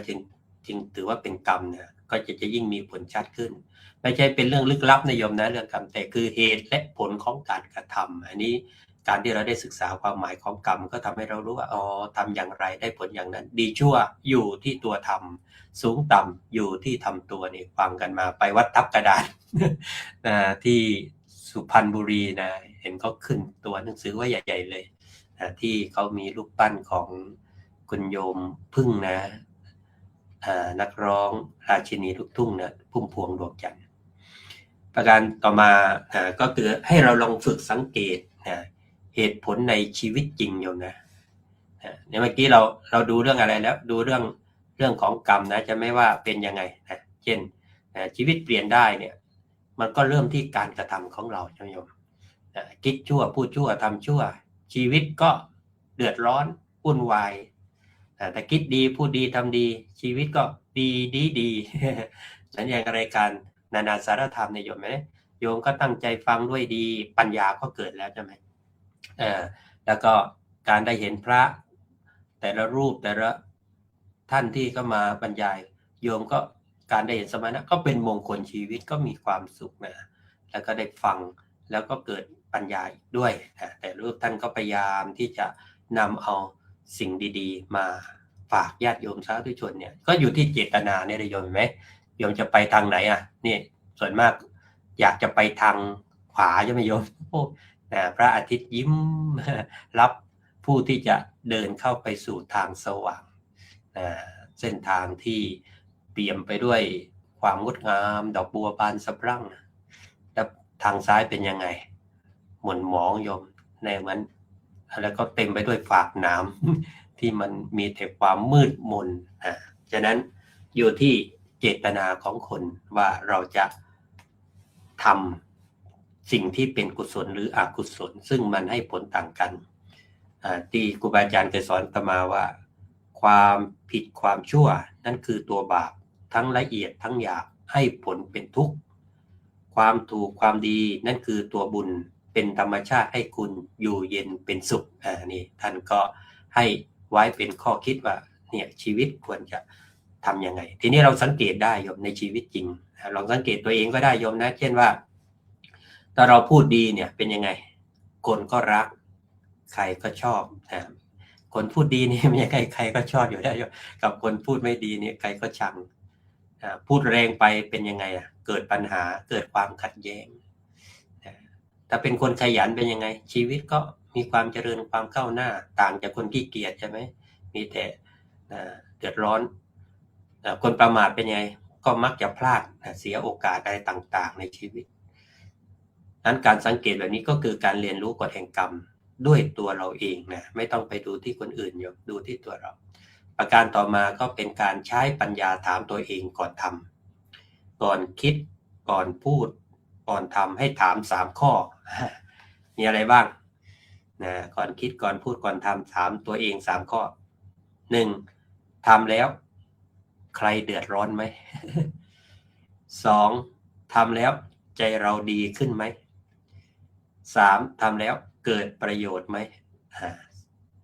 ถ้าคำตอบว่าดีทำได้เลยแต่ถ้าคำตอบออกบอกว่าไม่ดีหยุดก่อนสต็อปก่อน นะนี่คือการใช้ปัญญาในการควบคุมกรรมนะโยมไม่ต้องให้ใครมาควบคุมนะเราเนี่ยแหละเป็นผู้ควบคุมจะทำดีหรือไม่ดีอยู่ที่ตัวเราเนี่ยแหละประการต่อมาก็คือการเริ่มสร้างกรรมดีทีละเรื่องโยมตัวอย่างกรรมดีๆง่ายๆที่เราทำได้การช่วยเหลือผู้อื่นการพูดจาที่สุภาพอ่อนหวานสมานสามัคคีคำพูดจริงใจจริงจังนะไม่โกหกเท็จเนี่ยความมีเมตตาความอดทนไม่เป็นคนขี้โกรธแล้วก็ทำหน้าที่ของเราให้ดีเนี่ยกรรมดีเล็กๆสะสมก็เป็นผลใหญ่ในอนาคตได้นะเราก็มันก็เริ่มจากทำทีละเล็กทีละน้อยไปก่อนเมื่อเราเก็บหอมรอมริบเนี่ยสะสมไปก็เพิ่มเป็นจำนวนมากอย่างใส่กับปุกออมสินเนี่ยใส่ทีละไม่ใช่วันทีเดียวเต็มเลยนะก็ใส่ไปเรื่อยๆแล้วก็เก็บอย่างต่อมานี่เรียนประถมตอนนั้นอยู่ป.3 ถึงป.4 เนี่ยหลวงตาอยู่วัดโยมนะอายุ9 ขวบท่านก็ให้ไปโรงเรียนวันละบาทพออยู่ป.5 ป.6 ได้2 บาทนี่ดีใจแล้ววันไหนถ้าเป็นวันพิเศษเช่นวันเด็กเนี่ยโอ้ได้5 บาทนี่ กระโดดเลยดีใจเลยนะอยู่วัดโยมนะในขณะเดียวกันตอนนั้นขออภัยเข้าที่โรงเรียนยังจานละบาทโยม นะไปซื้อข้าวได้1 จานนะแต่ว่าอาตมาไม่ค่อยซื้อข้าวหรอกคดห่อไปช่วยบิณฑบาตถือปิ่นโตให้พระท่านก็ให้ข้าวพาคดห่อไปโรงเรียนเมื่อก่อนมีกุกข้าวห่อเนี่ยเสร็จที่เหลือเอาไปทำอะไรได้ซื้อขนมยมถ้วยละ50 ตังค์นะยังได้ซื้อน้ำอีกน้ำหวานอีกตุ่มเหลือแก้วละ50 ตังค์ก็แล้ว1 บาทก็ถามว่าเหลือไหมไม่เหลืออาศัยไปปีนดอกจำปีในวัดท่านอนุญาตเอาไปขายเพื่อนที่โรงเรียนโอ้ได้มาวันละ4-5 บาทจบป.6 สะสมได้ตังค์เกือบ 2,000 นะโยม ดีใจแล้วเก็บทีละเล็กทีละน้อยนะอันนี้ก็เป็นเรื่องที่เรียกว่าอาศัยที่เราสะสมไปนะเมื่อทีนี้ในการเรียนรู้ผลจากกรรมที่เกิดขึ้นแล้วเนี่ยทำยังไงโยมนะเมื่อเกิดเรื่องไม่ดีก็อย่าไปโทษโชคชะตาหรือโทษใครเลยนะมีคนบอกว่าจบที่เราเบาที่สุด แต่ถามว่าแล้วเราทำเหตุอะไรไว้นะ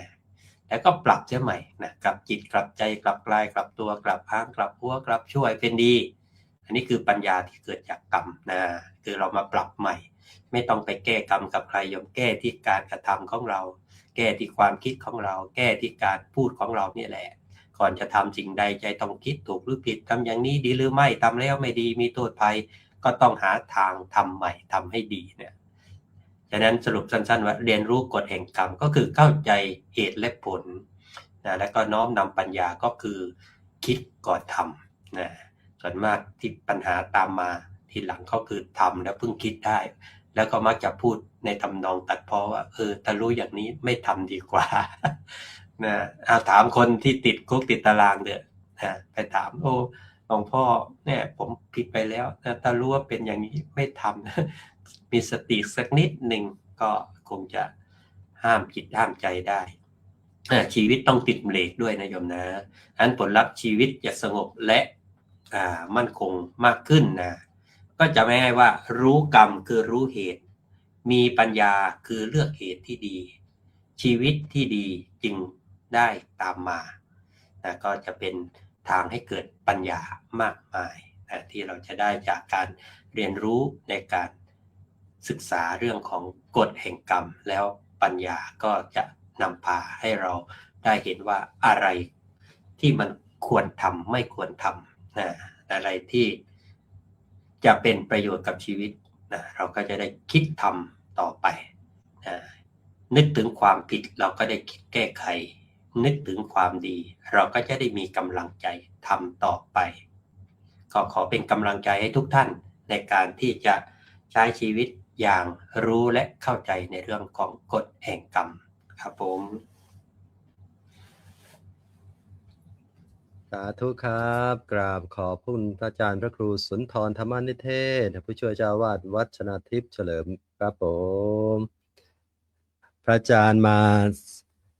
สนทนาธรรมเสริมเพิ่มเติมความเข้าใจของเราคุณโยมเบื้องต้นท่านว่าอย่าดูหมิ่นบาปกรรมว่าเล็กน้อยจะไม่ให้ผลบทกลอนให้เราได้ยินได้ฟังเตือนสติคุณโยมเรื่องของบาปกรรมหรือบุญบาปเนี่ยคุณโยมบางทีการทำบาปเล็กๆน้อยๆทำบ่อยๆก็เหมือนกับที่ท่านพูดไว้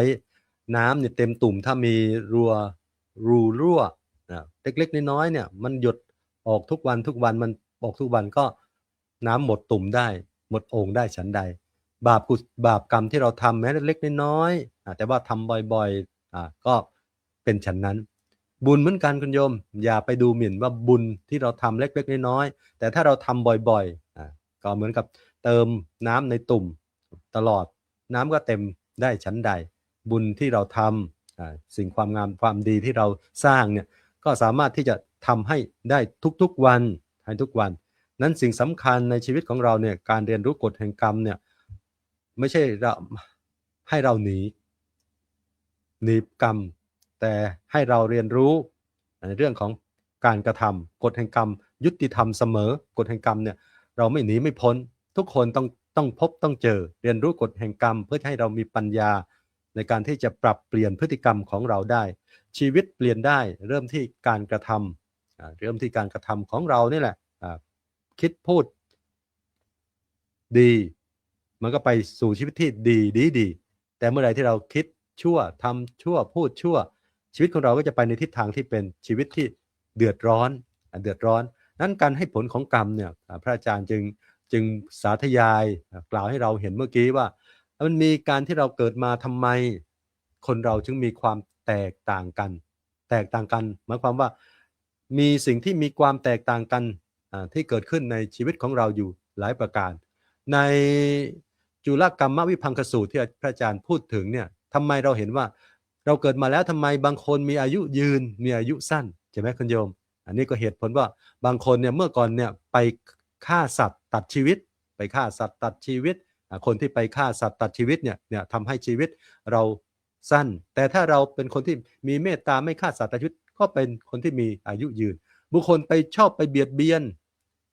สัตว์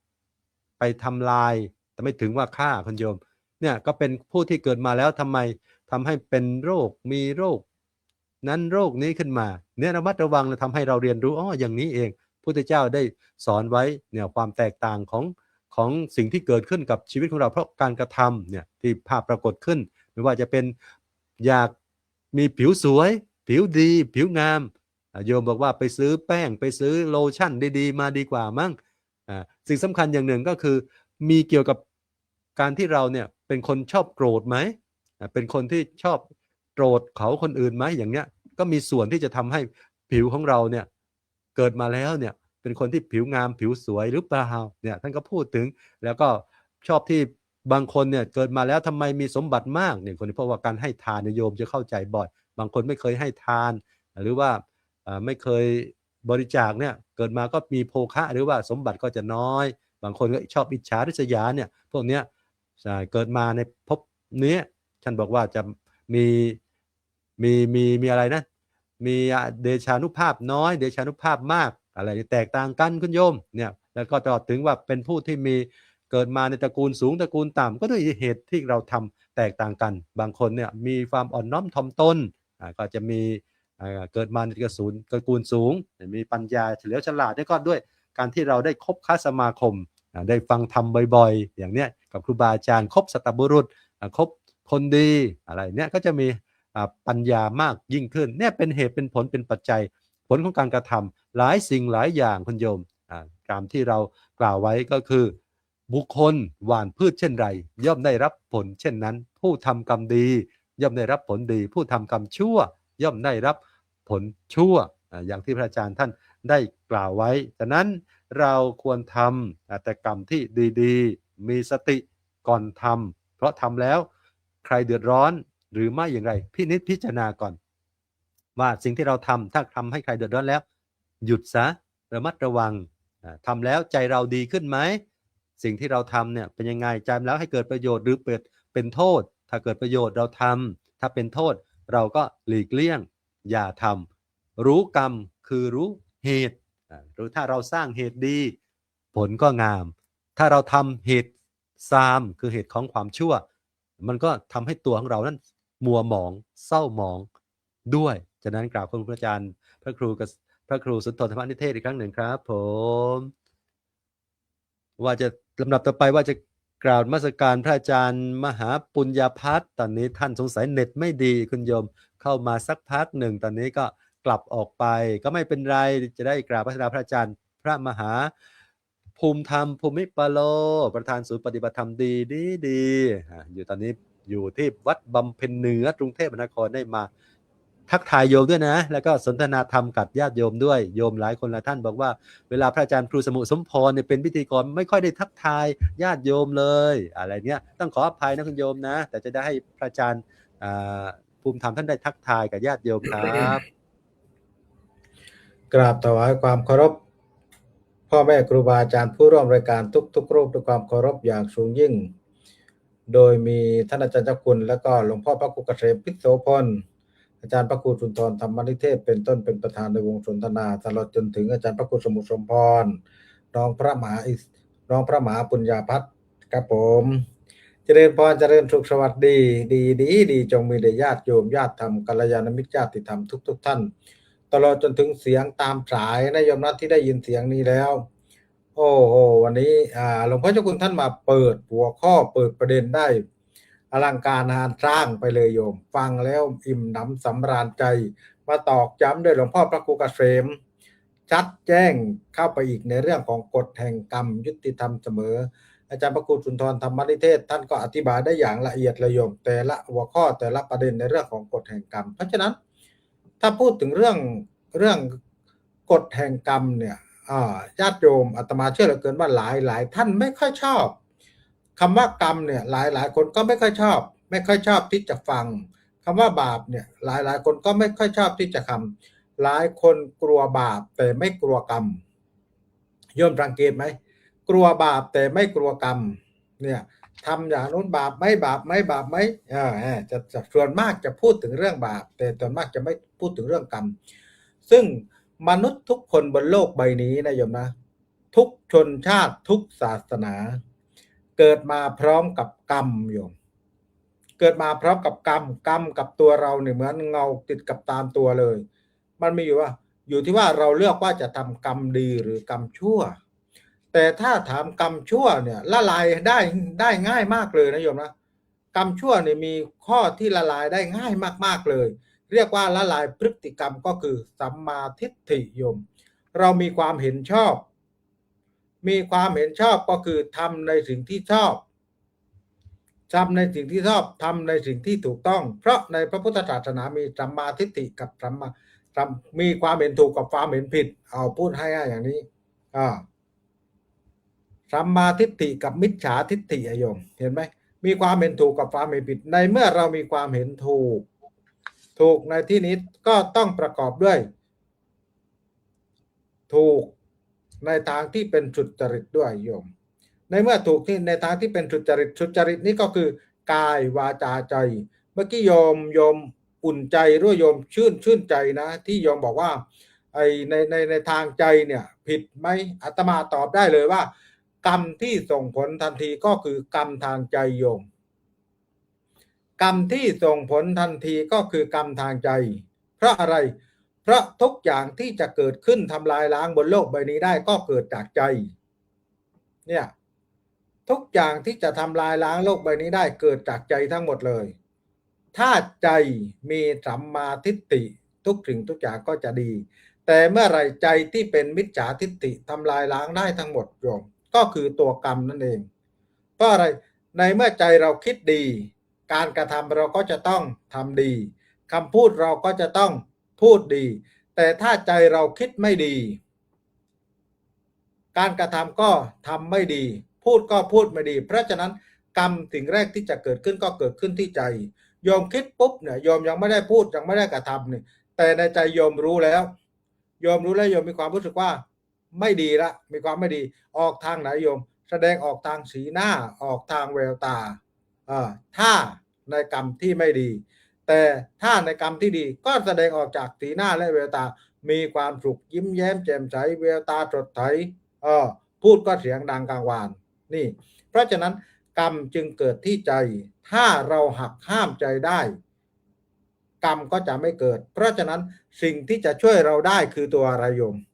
ก็คือตัวปัญญานั่นเองตัวปัญญาจะพินิจพิจารณาทุกสิ่งทุกอย่างกรรมดีกรรมชั่วเรารู้อยู่แก่ใจ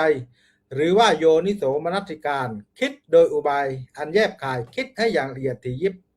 เนี่ยทั้งหมดทั้งมวลโยมกว่าที่จะมาเกิดรายการนานาสาระธรรมดีโยมอาตมาใช้เวลาถึง6 ปี22 สิงหาคม 2563อาตมาเดินทางไปที่จังหวัดเดินทางไปที่ประเทศอังกฤษแล้วก็เกิดรายการนี้ขึ้นมาอาตมาเดินทางไปประเทศอังกฤษเมื่อ3 สิงหาคม 2563รายการนี้กำเนิดเกิดขึ้น22 สิงหาคม 2563โยมแล้วกว่าครูบาอาจารย์แต่ละรูปจะมารวมตัวกันทุกวันนี้โยมคิดดูนี่ย่างเข้าปีที่6แล้วกว่าจะมารวมตัวกันเป็นครอบครัวดีนี่โยมคิดดูว่ากรรมดีทั้งนั้นที่พัดพาเข้ามาหากันเป็นแม่เหล็กเป็นแรงดึงดูดเพราะมีสัมมาทิฏฐิที่เดินไปในแนวทางเดียวกันโยมก็เช่นเดียวกันอยู่คนละมุมโลกแต่มาฟังในรายการเดียวกันมาประสบพบเจอกันในรายการเดียวกันเพราะอะไรเพราะมีสัมมาทิฏฐิคือความเห็นชอบที่จะฟังธรรมโยมมีความเห็นชอบที่จะทำฟังธรรมครูบาอาจารย์พูดไปเลยว่าสุดสูสังละพัฒเอปัญญังฟังด้วยดีย่อมเกิดปัญญาเนี่ยเพราะฉะนั้นในเมื่อตัวฟังด้วยดีย่อมเกิดปัญญาเนี่ยปัญญาตัวนี้จะละลายพฤติกรรมทุกสิ่งทุกอย่างหมดเลยละลายพฤติกรรมก็คือกรรมดีกรรมชั่ว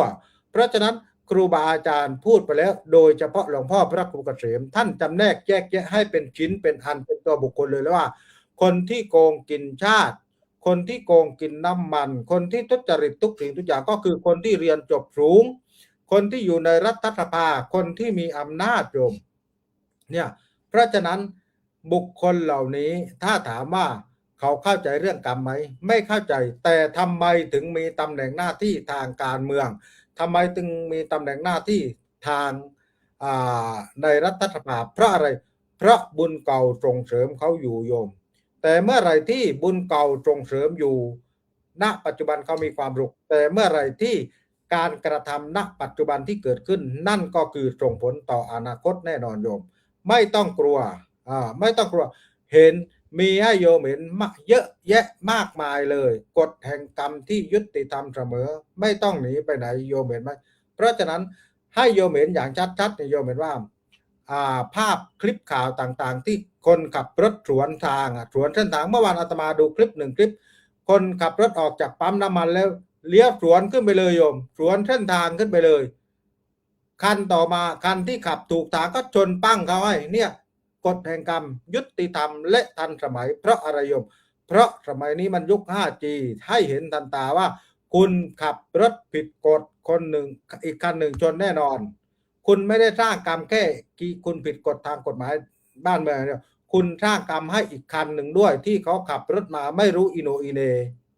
เขาไม่รู้เรื่องในตรงนี้เลยแต่เขาชนคุณเพราะกรรมของคุณเนี่ยโยมนี่คือวัยรุ่นยุคใหม่โลกยุคใหม่เพราะฉะนั้นสมัยนี้ทุกสิ่งทุกอย่างที่มันเกิดขึ้นทั้งหมดทั้งมวลณปัจจุบันก็ดีแต่อาตมาเชื่อเหลือเกินว่าเราสร้างกรรมดีไว้เยอะแยะมากมายเลยโยมคมชาญบอกว่าไปโรงเรียนได้วันละ1 บาทเหมือนที่อาจารย์พระครูสุนทรทำวันที่ได้บอกไปโรงเรียนได้วันละ1 บาทอาตมาก็ทันวันละ1 บาทนะโยมแต่เราท่านทั้งหลายโชคดีที่ทันใช้ในยุค 5G โยมพ่อแม่บรรพบุรุษของเราหลายท่านไม่มีโอกาสได้อยู่ในยุค 5G ท่านอยู่ในยุคโทรเลขอยู่ในยุคที่ใช้โทรทัศน์ทั้งหมู่บ้านมีเครื่องเดียวโยมเห็นไหมโทรทัศน์ทั้งหมู่บ้านมีเครื่องเดียวธุรกิจตอนนั้นที่มีโทรศัพท์เกิดขึ้นเป็นธุรกิจนาทีละ10 บาท15 บาท19 บาทโยมก็คงจะทันเพราะโทรกลับไปต่างจังหวัดเป็นยุคที่เจริญรุ่งเรืองอีกยุคหนึ่งแต่พอมายุคปัจจุบันนี้ยุค 5G โยมทำผิด ทำผิดปุ๊บรู้กันทั้งโลกเลยเพราะอะไรเพราะกรรมที่ทันสมัยอยู่เสมอเพราะฉะนั้นสิ่งที่เราจะละลายพฤติกรรมได้ในที่นี้ก็คือน้อมนำปัญญาใช้ตัวปัญญาโยนิโสมนสิการพิจารณาโดยอุบายแยบขายว่าสิ่งที่เราทำลงไปนี้เนี่ยจะมีส่งผลต่ออนาคตหรือส่งผลต่อปัจจุบันหรือเป็นกรรมที่ไม่ดีเพราะฉะนั้นในเมื่อเรามีปัญญาแล้วตัวสัมมาทิฏฐิจะละลายพฤติกรรมที่ไม่ดีทุกสิ่งทุกอย่างทั้งหมดเลยอาตมาเชื่อแบบนั้นนะโยมนะเชื่อแบบนั้นเพราะอะไร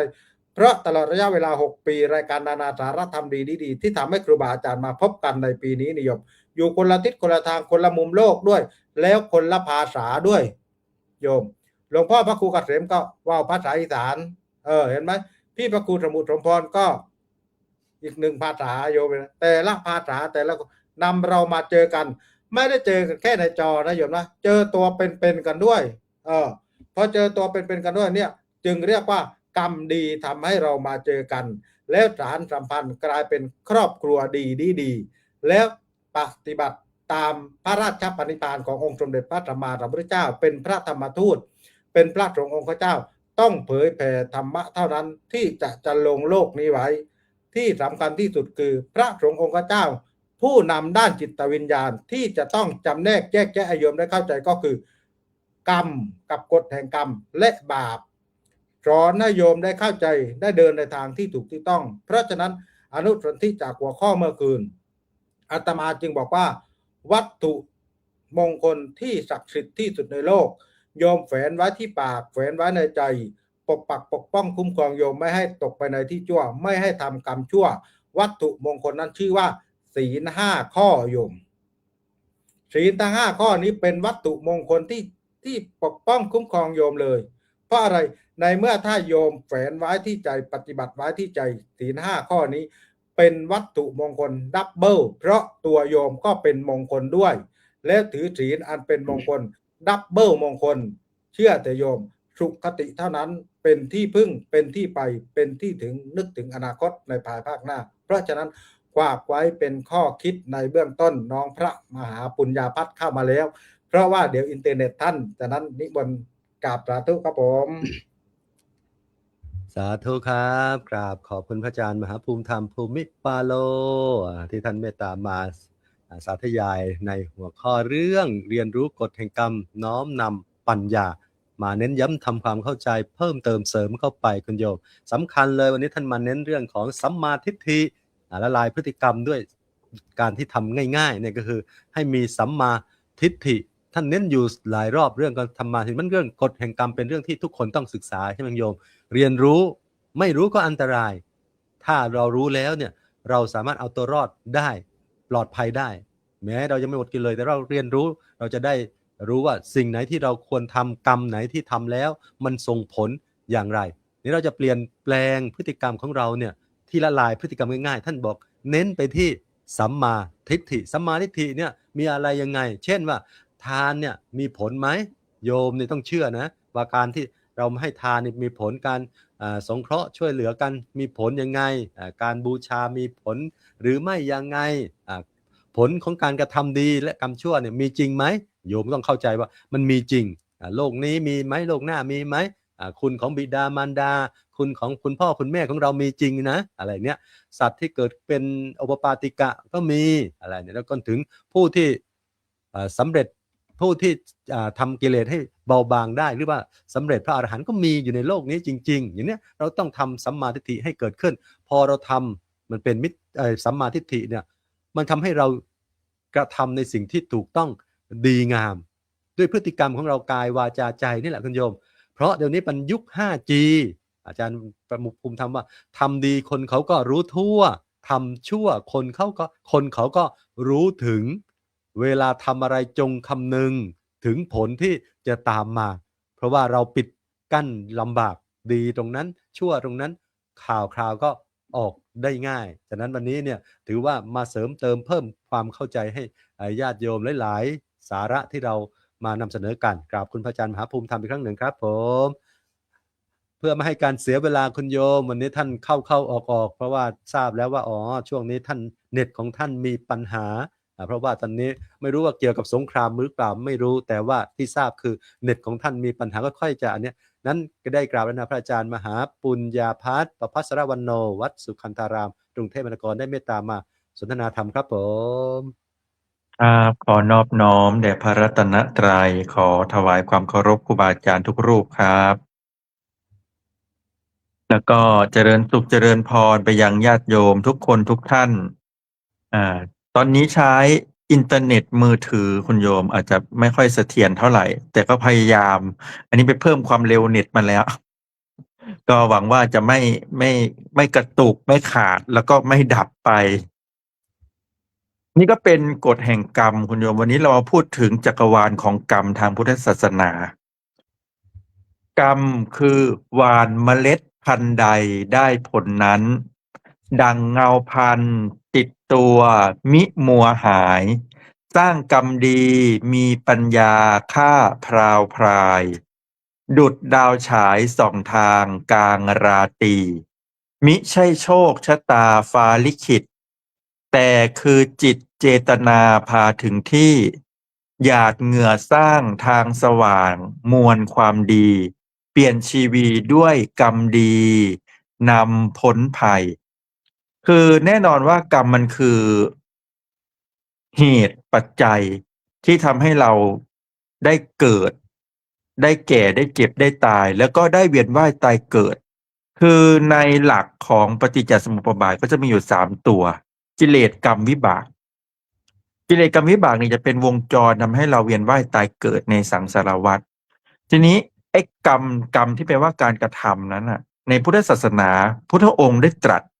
ความหมายไว้ว่าเจตนาหังภิกขเวกัมมังวทามิ ดูก่อนภิกษุทั้งหลายเราตรัสว่า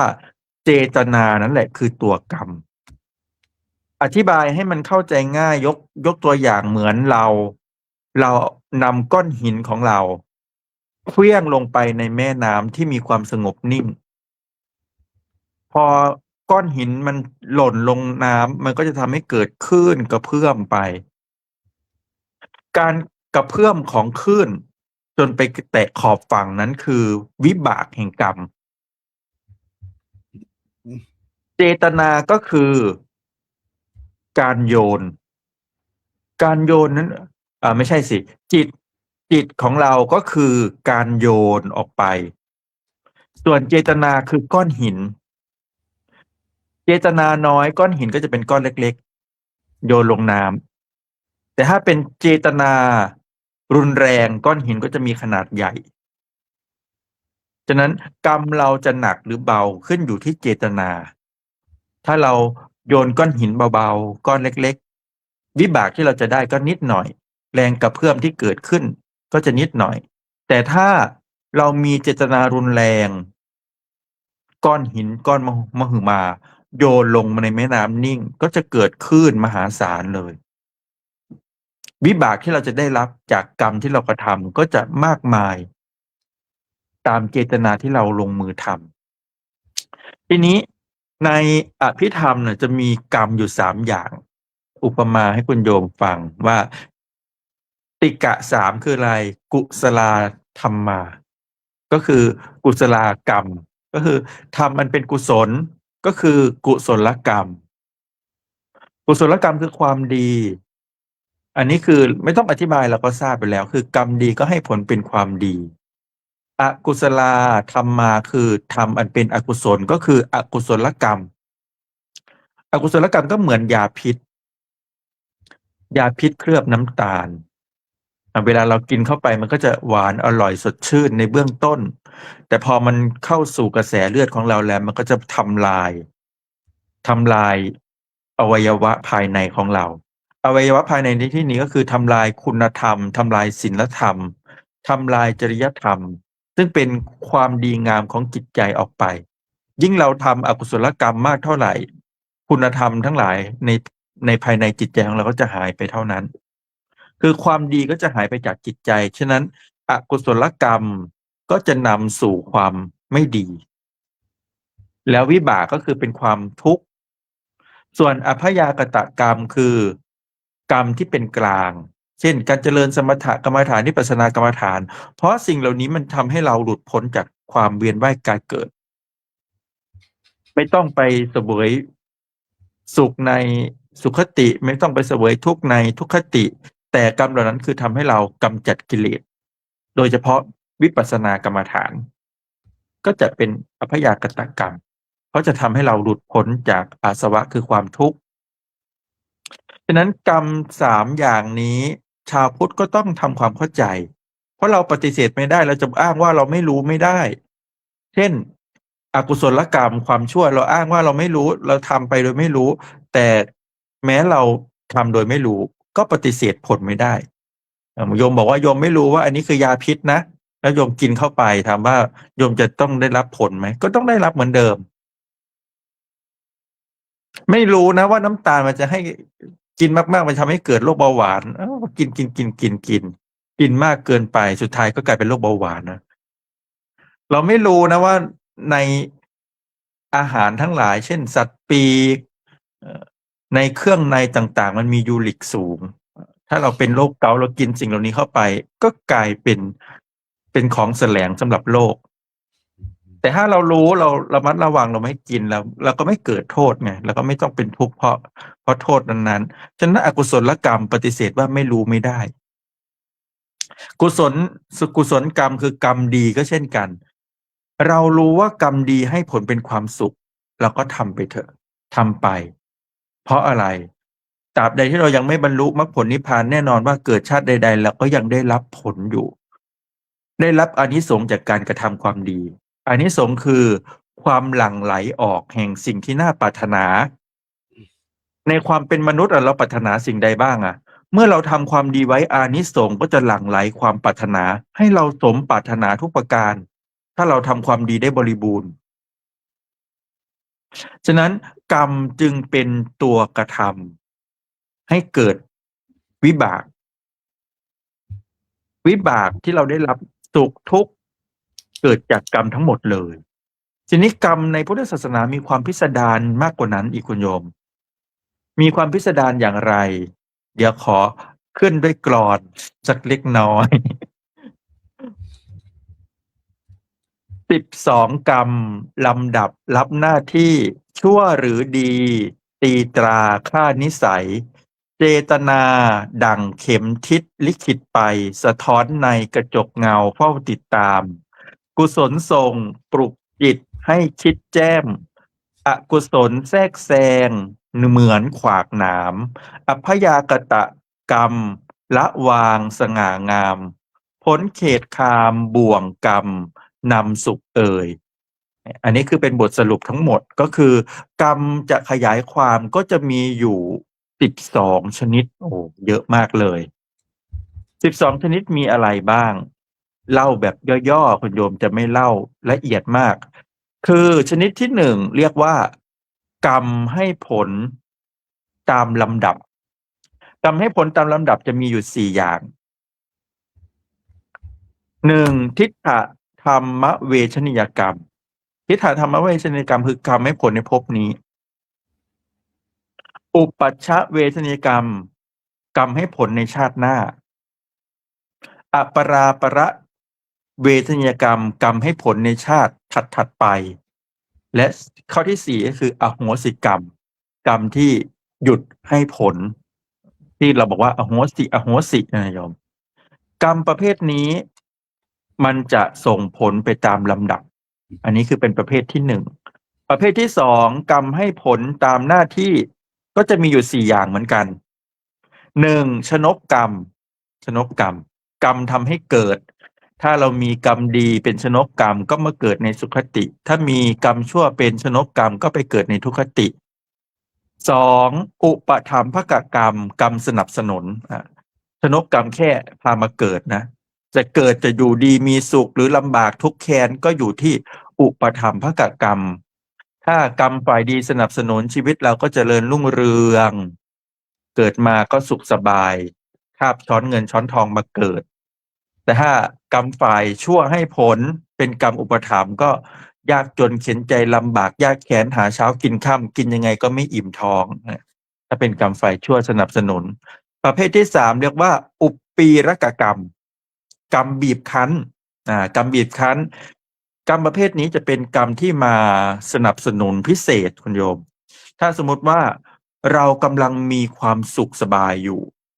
แต่กรรมบีบคั้นนั้นเป็นบาปที่เราเคยทำในอดีตมันกำลังจะให้ผลเรา มันก็จะบีบคั้นจากความสุขสบายทำให้เราตกละกรรมลำบาก แต่ถ้าเราได้รับผลจากกรรมชั่วโอ้ชีวิตมันยากลำบากเหลือเกิน แต่เผอิญว่าเคยทำกรรมดีในอดีตไปมาก กรรมดีนั้นก็จะมาให้ผลบีบคั้นทำให้เรารอดพ้นจากความทุกข์ยากลำบาก ใช้ชีวิตสุขสบายอันนี้เป็นกรรมบีบคั้นเรียกว่าอุปปีและกกรรม กรรมประเภทที่สี่ก็เรียกว่าอุปคาตกกรรม กรรมตัดรอนชีวิตตัดรอนเลย ตัดรอนชีวิต เช่นกำลังสุขสบายกำลังหน้าที่การงานเจริญรุ่งเรือง ถ้ากรรมประเภทนี้ให้ผลปุ๊บก็ประสบอุบัติเหตุหรือล้มหายตายจากไปเลย อันนี้เรียกว่ากรรมจัดรอน แต่ถ้าสมมุติว่าเราประสบความทุกข์ยากลำบากอยู่ ถ้ากรรมตัดรอนประเภทกุศลมันมีมากเลย เหมือนยกตัวอย่างเป็นครุกรรมฝ่ายดีให้ผล เช่นได้ทำบุญกับพระพุทธเจ้า ได้ทำบุญกับพระปัจเจกพุทธเจ้า หรือได้ทำบุญกับพระอรหันต์ที่ออกจากสมาบัติ เช่นนิโรธสมาบัติเป็นต้น เราได้ทำบุญกับท่านเหล่านี้เป็นครุกรรมฝ่ายดี มันก็จะตัดรอนชีวิตที่เราเคยยากลำบากอยู่ดีก็กลายเป็นเศรษฐีภายใน7 วัน หรือดีๆได้เป็นพระราชามหากษัตริย์ครองเมืองอะไรทำนองเนี้ยมันก็จะตัดรอนกรรมชั่วไป เรียกว่าอุปคาตกกรรมฝ่ายดี อันนี้มิติที่2ของกรรม มิติที่3ของกรรมเรียกว่ากรรมให้ผลตามความหนักเบา ก็จะมีอยู่4 ชนิดเช่นกัน ชนิดที่1เรียกว่าครุกรรมครุกรรมคือให้ผลในชาติปัจจุบันทันตา ถ้าครุกรรมฝ่ายชั่วเช่นฆ่าบิดาฆ่ามารดาเนี่ยก็จะเป็นครุกรรมฝ่ายชั่ว ถ้าครุกรรมฝ่ายดีก็เช่นได้อภิญญาได้สมาบัติ เราได้ทำบุญกับพระอรหันต์ที่ท่านออกจากสมาบัติ กรรมเหล่านี้ก็จะเป็นกรรมฝ่ายดีที่เป็นครุกรรม ให้ผลในชาติปัจจุบันนี้ ประเภทที่2เรียกว่าอาจินกรรมรองลงจากครุกรรม กรรมไหนก็ตามที่เราทำคุ้นเคยทำเป็นประจำกรรมเหล่านี้เวลาให้ผลก็จะให้ผลรองลงมาจากครุกรรม กรรมประเภทที่3เรียกว่าอาสันนกรรม กรรมเล็กๆน้อยๆอาสันนกรรมคือกรรมที่เราแบบทำไว้แต่เป็นเล็กน้อย แต่กรรมเหล่านี้จะมาปรากฏช่วงไหน ช่วงก่อนที่เราจะสิ้นใจอาสันนกรรมก็จะมาปรากฏให้เราเห็น ส่วนกรรมสุดท้ายเรียกว่ากตัตตากรรม กรรมเล็กๆน้อยๆที่เราไม่ได้ตั้งใจ เช่นเหยียบมดตายตบยุงอะไรเนี่ยเป็นกรรมเล็กๆน้อยๆก็จะมาปรากฏให้เห็นอุปมาเหมือนฝุ่นที่อยู่ในดวงตาของเรา กรรมเหล่านี้ถึงมันจะเป็นฝุ่นเล็กๆแต่ถ้ามันไปอยู่ในดวงตาก็จะทำให้เราเกิดการขัดเคือง เวลาจะให้ผลก็ไม่ต่างจากอาสันนกรรม ถ้าอาสันนกรรมยังไม่ปรากฏให้ผลก็จะเป็นกตัตตากรรมก็จะมาให้ผลแทน อันนี้รวมทั้งหมดแล้วกรรมก็มีอยู่12 ชนิดตามที่ว่ามา ถ้าเราเข้าใจเรื่องกรรมเหล่านี้แล้ว เราก็จะมีสติปัญญาในการดำเนินชีวิต เราก็จะเลือกทำแต่กุศลกรรม เราจะได้ไม่ประมาทในการทำกรรมชั่ว เพราะเราต้องเข้าใจว่ากรรมทายาโทนะเราจะต้องเป็นทายาทในการรับกรรมของตนเอง ปฏิเสธไม่ได้เลยกรรมโยนิมีกรรมเป็นแดนเกิดกรรมพันธุมีกรรมเป็นเผ่าพันธุ์กรรมปฏิสรโนมีกรรมเป็นที่พึ่งอาศัยยังกรรมมังกริสามิเราจะทำกรรมอันใดไว้กัลยาณังวาปาปะตังวาดีหรือชั่วก็ตามตัสสะทายาโทวิสนิเราจะต้องรับผลของกรรมที่เราได้ทำไว้นั้นสรุปเรื่องกรรมก็คือจะรุนแรงหรือไม่รุนแรงอยู่ที่เจตนาที่เราตั้งใจทำคุณโยมถามคำถามมาว่าเราเป็น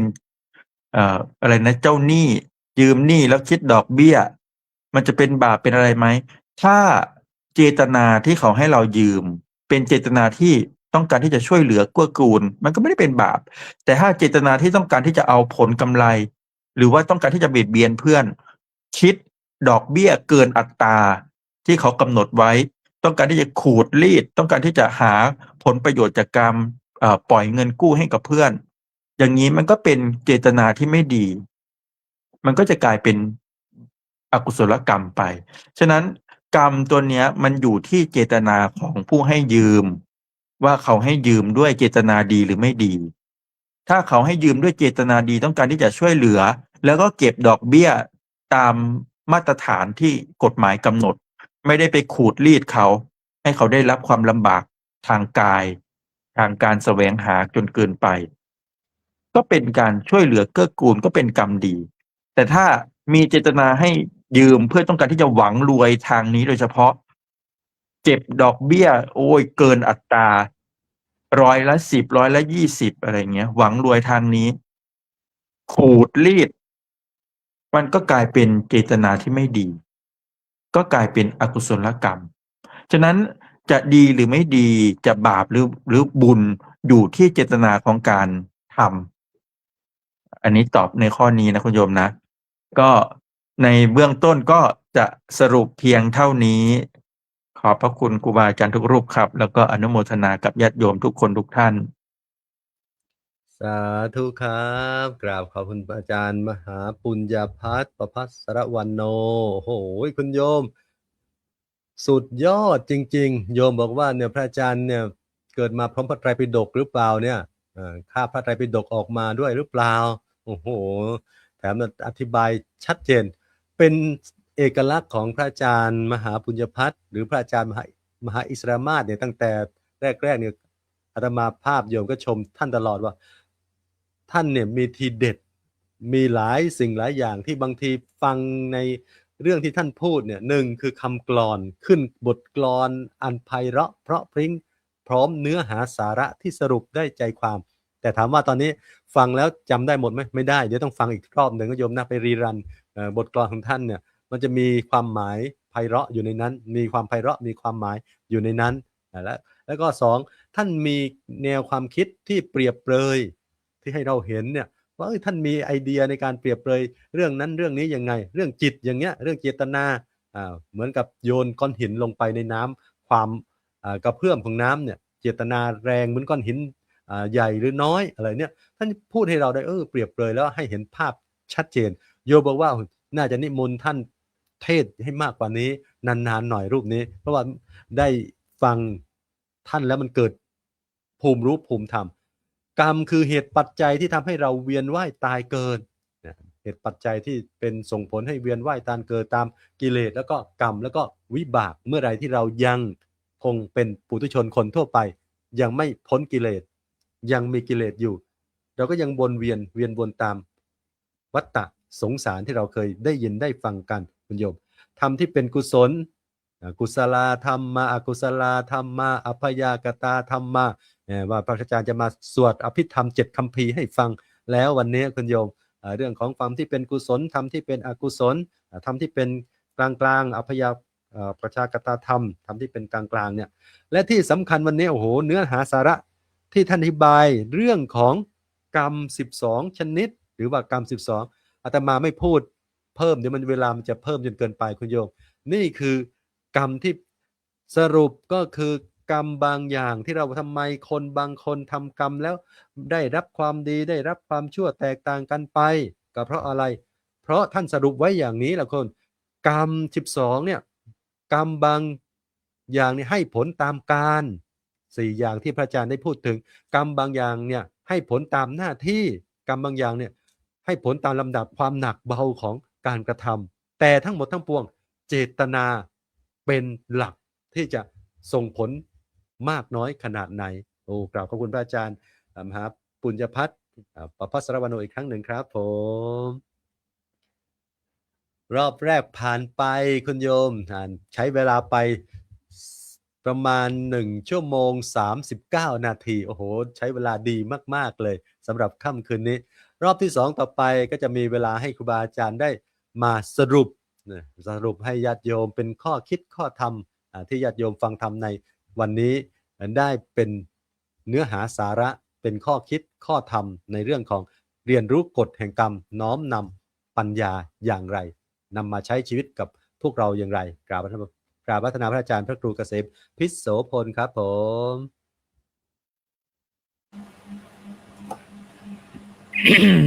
อ๋อเว้าเรื่องกรรมมื้อนี้เฮาญาติโยมเฮาได้ตู้พระไตรปิฎกเคลื่อนที่มานี่เป็นกำลังใจญาติโยมย่อมือเด้อนี่แหละผลผลิตของชาวพุทธส่งเสริมให้พระสงฆ์ได้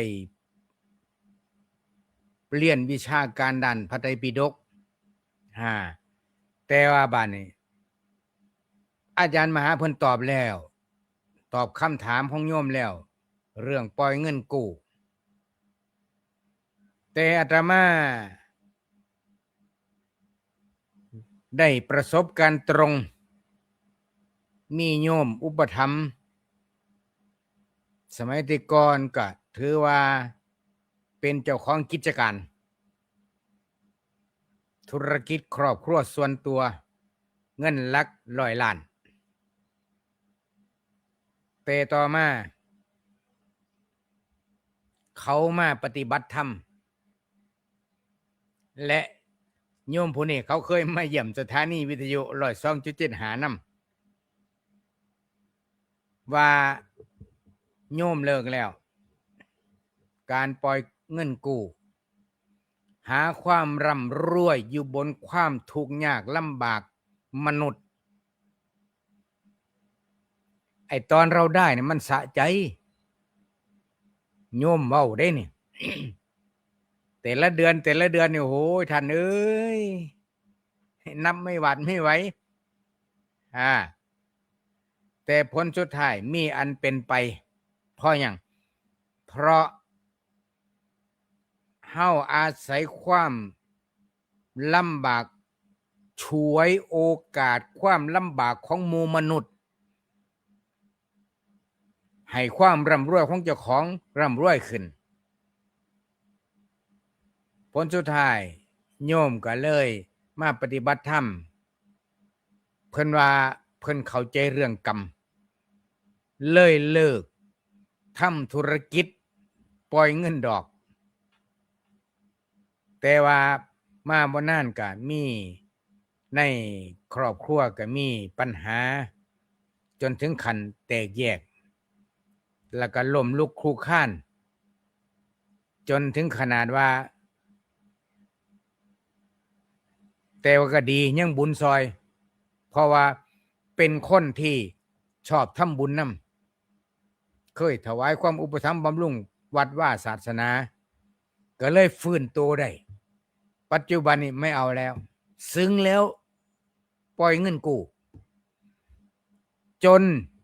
มีกินจนดีกว่าสร้างบาปแกว่าจังซี่เลยนะและเคสที่2อันนี้ก็เป็นธรรมดาอยู่บ้านนอกคอกหน้าแต่ว่าก็เว้าง่ายๆว่าลืมตาอ้าปากได้โดยการปล่อยเงินกู้เมื่อปล่อยเงินกู้แล้วกำไรมันงามก็อยากมีบ้านซื้อบ้านอยากมีที่ซื้อที่อยากมีรถซื้อรถได้ดังฝันเบิดทุกอย่างแต่ก็มีอันเป็นไปอันนี้ที่อาตมาเว้านี่บ่ได้สาปแช่งผู้ใดนะแต่เว้าเรื่องเกิดขึ้นที่เห็นด้วยตาให้โยมฟังแล้วก็บ่แม่นเรื่องเล่าไว้เมื่อ50 ปีบ่แม่นตอนนี้ผู้ประสบความเป็นจริงก็ยังมีชีวิตอยู่เพราะฉะนั้นถ้าใจบ่บริสุทธิ์นี่แหละโยมเป็นหยังเพิ่นจังว่าให้ละชั่วแล้วทำดีละชั่วทำดีแหละเป็นหยังคือบ่ชั่วถ้าใจบ่บริสุทธิ์นี่ละถ้าใจบ่บริสุทธิ์แหละถึงรวยก็รวยแบบอยู่ยากแต่ถ้ารวย รวยอยู่แบบสบายใครจะผิดไม่ได้ ก็แล้วไปชาติหน้าค่อยว่ากันเจริญพร สาธุครับกราบขอบคุณพระอาจารย์พระครูเกษมพิษโสพลโอ้โหโยมเนี่ยแหละโยมนวลศรีเบโรท่านก็มาเสริมในเรื่องของการที่ปล่อยเงินกู้เมื่อกี้อาจารย์มหาปุญญพัฒน์ท่านก็ตอบไปแล้วแต่ว่าเสริมจากประสบการณ์ของหลวงพ่อว่าคนที่ปล่อยเงินกู้เก็บดอกเบี้ยนู่นนี่เป็นอย่างไรนั้นบางทีโยมบอกว่าทำนาบนหลังคนหรือเปล่าอะไรเนี่ยก็อยู่ที่เจตนาบางครั้งถ้าไม่มากจนเกินไปไม่น้อยจนเกินไปเนี่ยก็ผลของการกระทำที่เจตนาเราเนี่ยเพื่ออะไรยังไงบางครั้งบางทีเนี่ยอาจารย์ก็ใช้ประสบการณ์ที่ได้เจอได้เห็นมาสรุปให้ญาติโยมได้ฟังกราบขอบคุณพระอาจารย์อีกครั้งหนึ่งครับผมรูปต่อไปจะได้กราบพระอาจารย์พระครูสุนทรธรรมนิเทศครับผม ก็ขอถวายความเคารพรอบที่2ครับผมมีโยม Wonder Woman ถามมาว่า คนที่ถูกลอตเตอรี่ยังไม่ทันใช้เงินเลย แล้วก็ตุยเสียก่อนเนี่ยนี่ก็ต้องยอมรับนะความทุกข์อย่างหนึ่งของคนก็คือ ยังมีชีวิตอยู่แต่ไม่มีเงินใช้นี่ก็ทุกข์นะต้องไปเป็นหนี้เป็นสินเขานะหรือต้องกู้เขาเมื่อกี้ที่ว่านะแต่ที่ทุกข์อีกแบบหนึ่งก็คือตายได้ยังไม่ทันได้ใช้เงินนะมีเงินยังไม่ทันใช้ตายซะก่อนนี่ก็โอ้แหม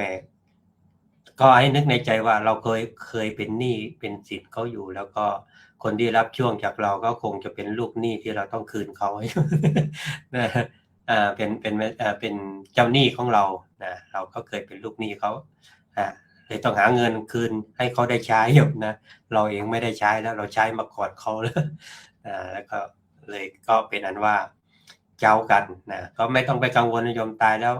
เอาไปไม่ได้อยู่ดีถึงได้แล้วก็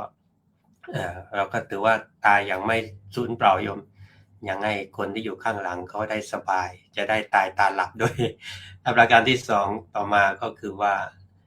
ในส่วนของเรื่องบุญกรรมเนี่ยก็ให้นึกในใจว่ามันให้ผลทั้งชาตินี้ชาติหน้านะโยมนะมันไม่ได้จบแค่ชาตินี้ท่านจึงบอกว่าชีวิตนี้มีหวังยังต้องเกิดรีบทำเถิดความดีย่อมมีผลบุญจะนำตามลิขิตชีวิตคนติดตามตนต่อไปในโลกหน้าก็ขออนุโมทนาทุกท่าน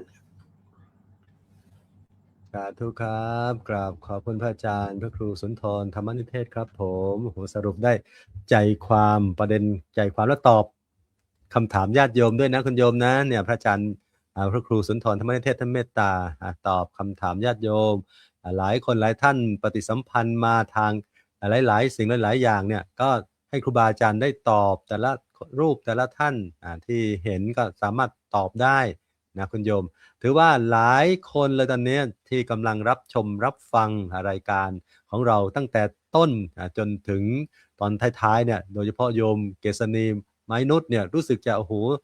ตลอดเลยแล้วก็มีคำถามมีอะไรทักทาย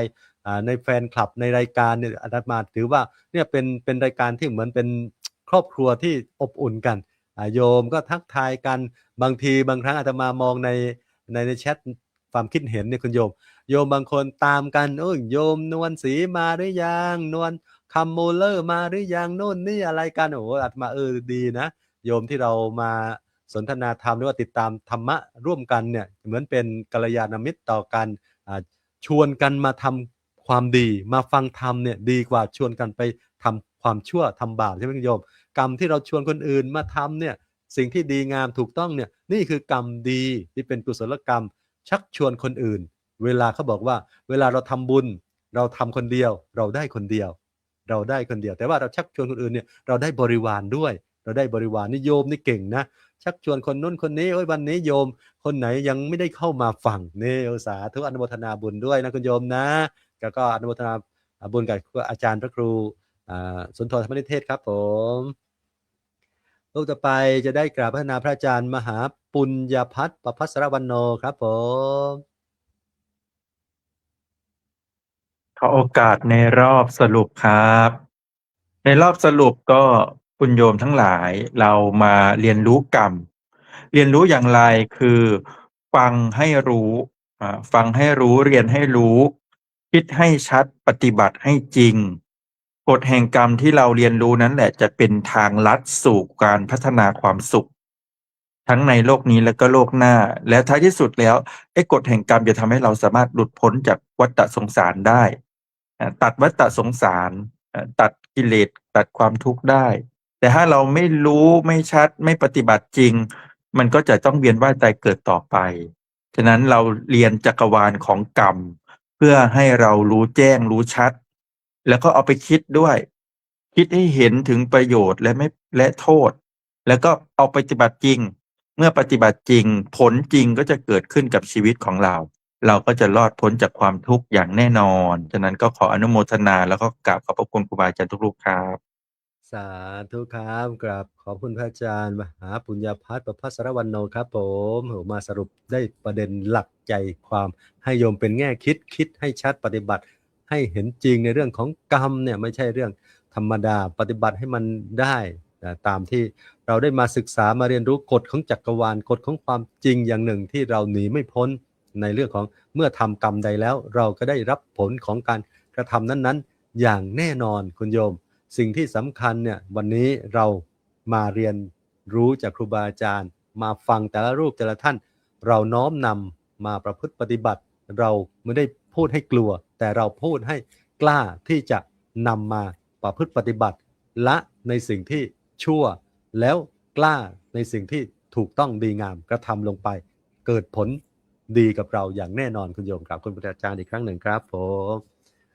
ลำดับต่อไปจะได้กราบพระนามพระอาจารย์พระมหาภูมิธรรมภูมิปาโลครับผม กราบขอบพระคุณพ่อแม่ครูบาอาจารย์ทุกรูปเลย ที่เข้ามาจำแนกแยกแยะกฎแห่งกรรมยุติธรรมเสมอให้กับญาติโยมญาติธรรมกัลยาณมิตรญาติธรรมทุกท่านเลยได้เข้าใจได้รับชมได้รับฟังกัน วันนี้ตลอดจนถึงเสี่ยงตามใต้นะโยมนะไม่ได้เร่งตายนานเลยเพราะว่าอาจารย์ประกูสุนทรท่านเร่งไปแมทที่อาตมาก็ไม่รู้อีเร่งไปหรือว่าแต่ว่าวันนี้ทานเพลอโยมวันนี้ทานเพลอคือเพลอลืมแร่งตายอาตมาก็เลยแร่งตายมั้งวันนี้เพราะฉะนั้นเสี่ยงตามใต้ที่อยู่ตามสถานีวิทยุต่างๆนะโยมนะวันนี้ก็ได้กว้างกันอิ่มน้ำสำราญใจกฎเรื่องกฎแห่งกรรมนี่ไม่ใช่สิ่งที่น่ากลัวเลยโยมไม่ต้องครูบาอาจารย์เมื่อน้องพระมหาปุญญาภัทรบอกว่ากรรมไม่ใช่สิ่งที่น่ากลัวเลยถ้าเราไม่ไปไม่ไปตองไม่ไปทำเพราะอะไรเพราะเรามองเห็นโดยตาเปล่าอยู่เลยว่าถ้าเราทำสิ่งนี้ผลที่จะตอบรับมาเป็นอย่างไรถ้าเราทำในทางที่ดีผลที่จะตอบรับมาเป็นอย่างไรโยมเพราะฉะนั้นครูบาอาจารย์นี่เมื่อหลวงพ่อพระครูกเทพนิท่านอธิบายเป็นภาษาท่านคืออย่างช้ำใจหินใจฟังแล้วคืออย่างชัดเจนไปเลยเนี่ยเลยเมื่ออาจารย์ประกูสุนทรท่านก็มาจำแนกแยกแยะเห็นแต่ละกรรมน้องพระมหาปุญญาภัทรนี่12 กรรมมาอยู่เป็น12 กรรมที่มาจำแนกให้โยมได้เห็นเลยเพราะฉะนั้นเราฟังแล้วรู้แล้วแต่ถึงจะถามว่ากรรมเป็นสิ่งที่น่ากลัวไหมกรรมเป็นสิ่งที่ไม่น่ากลัวเลยถ้าเราไม่ไปทำไม่ไปแตะไม่ไปตองเนี่ยโยมเมื่อที่อาตมาพูดว่าเรื่องกรรมมันไม่มีใครหลีกเลี่ยงได้ถ้าเราไปทำเราต้องรับผลแห่งกรรมนั้นแน่นอนแต่ถ้าเราทำตัวเป็นนักมวยโยมกรรมใครกรรมมันเนี่ยกรรมของใครกรรมของมันถ้าเราสร้างกรรมดีเราก็จะได้รับผลดีถ้าเราสร้างกรรมไม่ดีเราก็จะได้รับผลที่กรรมไม่ดีเช่นเดียวกันคือเราหลีกหนี้ไม่ได้นี่คือสิ่งที่มนุษย์ทุกคนบนโลกใบนี้จะต้องประสบพบเจอโยมเพราะฉะนั้นวันนี้รายการนานาสารธรรมดีนี่อาจารย์สายุทธไม่อยู่พอฐานก็ไปปฏิบัติธรรมไปปฏิบัติตามกรรมของฐานเหมือนกันเห็นไหมโยมเพราะฐานไปเข้าปริวาสกรรมเนี่ยเพราะฉะนั้นฐานก็จะได้เอาอานิสงส์แห่งบุญมาเพื่อแผ่ให้กับญาติโยมญาติธรรมกัลยาณมิตรญาติธรรมจะลดจนถึงครูบาอาจารย์ผู้ร่วมรายการทุกรูปนี่คือสิ่งที่เราฐานทั้งหลายเชื่อว่าคนพุทธนี่เชื่อว่าทำดีได้ดีทำชั่วได้ชั่วแต่หลายคนยังทำเพราะกรรมยังไม่ส่งผลแต่ที่หลายคนไม่ทำเพราะใจกลัวว่ากรรมจะส่งผลนี่คือสิ่งที่สำคัญเพราะฉะนั้นวันนี้โยม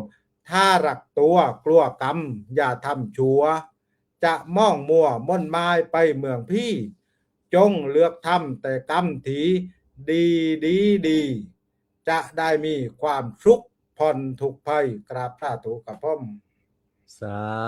ธุโอ้โหกราบคนพระอาจารย์มหาภูมิธรรมพุทธปาโลสเนี่ยพระอาจารย์มาสรุปทั้งหมดเลยนะเนี่ยโยม วันนี้ถือว่าโอ้โหทุกกับความทุกเรื่องที่ครูบาอาจารย์มาสังสนทนาตั้งแต่รูปแรกพระเดชพระคุณพระราชนันทวัชระบัณฑิตเนี่ยท่านก็พูดให้เราได้แจ่มแจ้งจูงใจในเรื่องของเรียนรู้กฎแห่งกรรม วันนี้อย่างที่กล่าวไว้เบื้องต้นเลยคุณโยมตั้งแต่เปิดรายการแล้ววันนี้เรามาเรียนรู้เพื่อความเข้าใจในเรื่องกฎแห่งกรรมตามหลักธรรมในพระพุทธศาสนาอย่างกว้างๆมีรายละเอียดดีเทลที่ครูบาอาจารย์เจาะลึกลงไปนั้นเรามารู้แล้วว่าตอนนี้กรรมที่ครูบาอาจารย์ว่าอย่างถูกต้องเป็นอย่างไรกรรมมีความหมายว่าอย่างไรบางคนบางท่านก็คือการกระทำที่ประกอบด้วยเจตนามีทั้งกรรมดีและกรรมชั่วหรือกรรมที่เป็นกลางๆนั้นการกระทำที่เรากระทำเนี่ยมันมีผลกับเราทั้งหมดไม่ว่าจะเป็นกรรมดีหรือกรรมชั่วดังนั้นให้เราระมัดระวังในพฤติกรรมที่เรากระทำให้เว้นจากกรรมชั่วมาประพฤติปฏิบัติที่เป็นกรรมดีเพราะมันส่งผลกับเราน้อมนำสิ่งเหล่านี้จากครูบาอาจารย์มาใช้ในการดำเนินชีวิตของเราในการปรับปรุงแก้ไขชีวิตของเราอยู่ที่การกระทำของเรามิใช่เทวดาดอกมาอุ้มสมมิใช่พระพรหมดอกมาเสกสรรมิใช่วันศุกร์เสาร์หรืออาทิตย์จันทร์จะมาดลบันดาลให้เราชั่วดีแต่กรรมลิขิตชีวิตของคนจะยากดีมีจนก็สุดแต่วิถีกฎแห่งกรรมกฎแห่งการกระทำคือทำดีได้ดีถ้าทำชั่วแล้วก็มีแต่เลวทรามทำบุญทำความดีสร้างบารมีสร้างกรรมดีให้แก่ตัวตนของเราอยากได้ดีต้องทำดีคุณโยมนั้นในค่ำกลางคืนนี้ในวันนี้อาตมาภาพพระครูสมุสมพรญาณวุฒโธทำหน้าที่เป็นพิธีกรรู้สึก2 วันจะเหนื่อยใช้ได้เหมือนกันนะนี่คิดถึงพระอาจารย์สรายุทธขึ้นมาทันทีเลยนะเนี่ย จากที่เคยทำหน้าที่เป็นผู้บรรยายกับทำหน้าที่เป็นผู้พิธีกรนี่รู้สึกต้องเก็บรายละเอียดครูบาอาจารย์ที่ก็เบลอเหมือนกันนะหากผิดพลาดประการใดต้องกราบขออภัยครูบาอาจารย์ทุกรูปนะครับผมและขอเจริญพรญาติโยมอนุโมทนาบุญกับญาติโยมทุกคนทุกท่านที่ยังอยู่กับรายการของเราและก็มาช่วยเติมเต็มรายการของเราจนถึงวาระตอนปิดรายการกราบกนาต่อไปก็ได้กล่าวนำพระอาจารย์พระครูเกษมพิษโสพลกล่าวจบและก็สรุปรายการครับผมญาติโยมคนเฮานะ หน้าตาดีอยู่กับเราแค่ครึ่งชีวิตสมองดีๆอยู่กับเราค่อนชีวิตความดีอยู่กับเราตลอดชีวิตกรรมดีอยู่กับเราทุกภพทุกชาติไปสำหรับคำคืนมื้อนี้ก็ขออนุโมทนาขอบคุณครูบาอาจารย์พระวิทยากรทุกรูปญาติโยมผู้ฟังทุกท่านทุกคนอยู่ดีมีสุขพ้นจากทุกภัยถึงพระนิพพานในอนาคตการตามบุญญาธิการของแต่ละท่านเทินขอเจริญพรสาธุ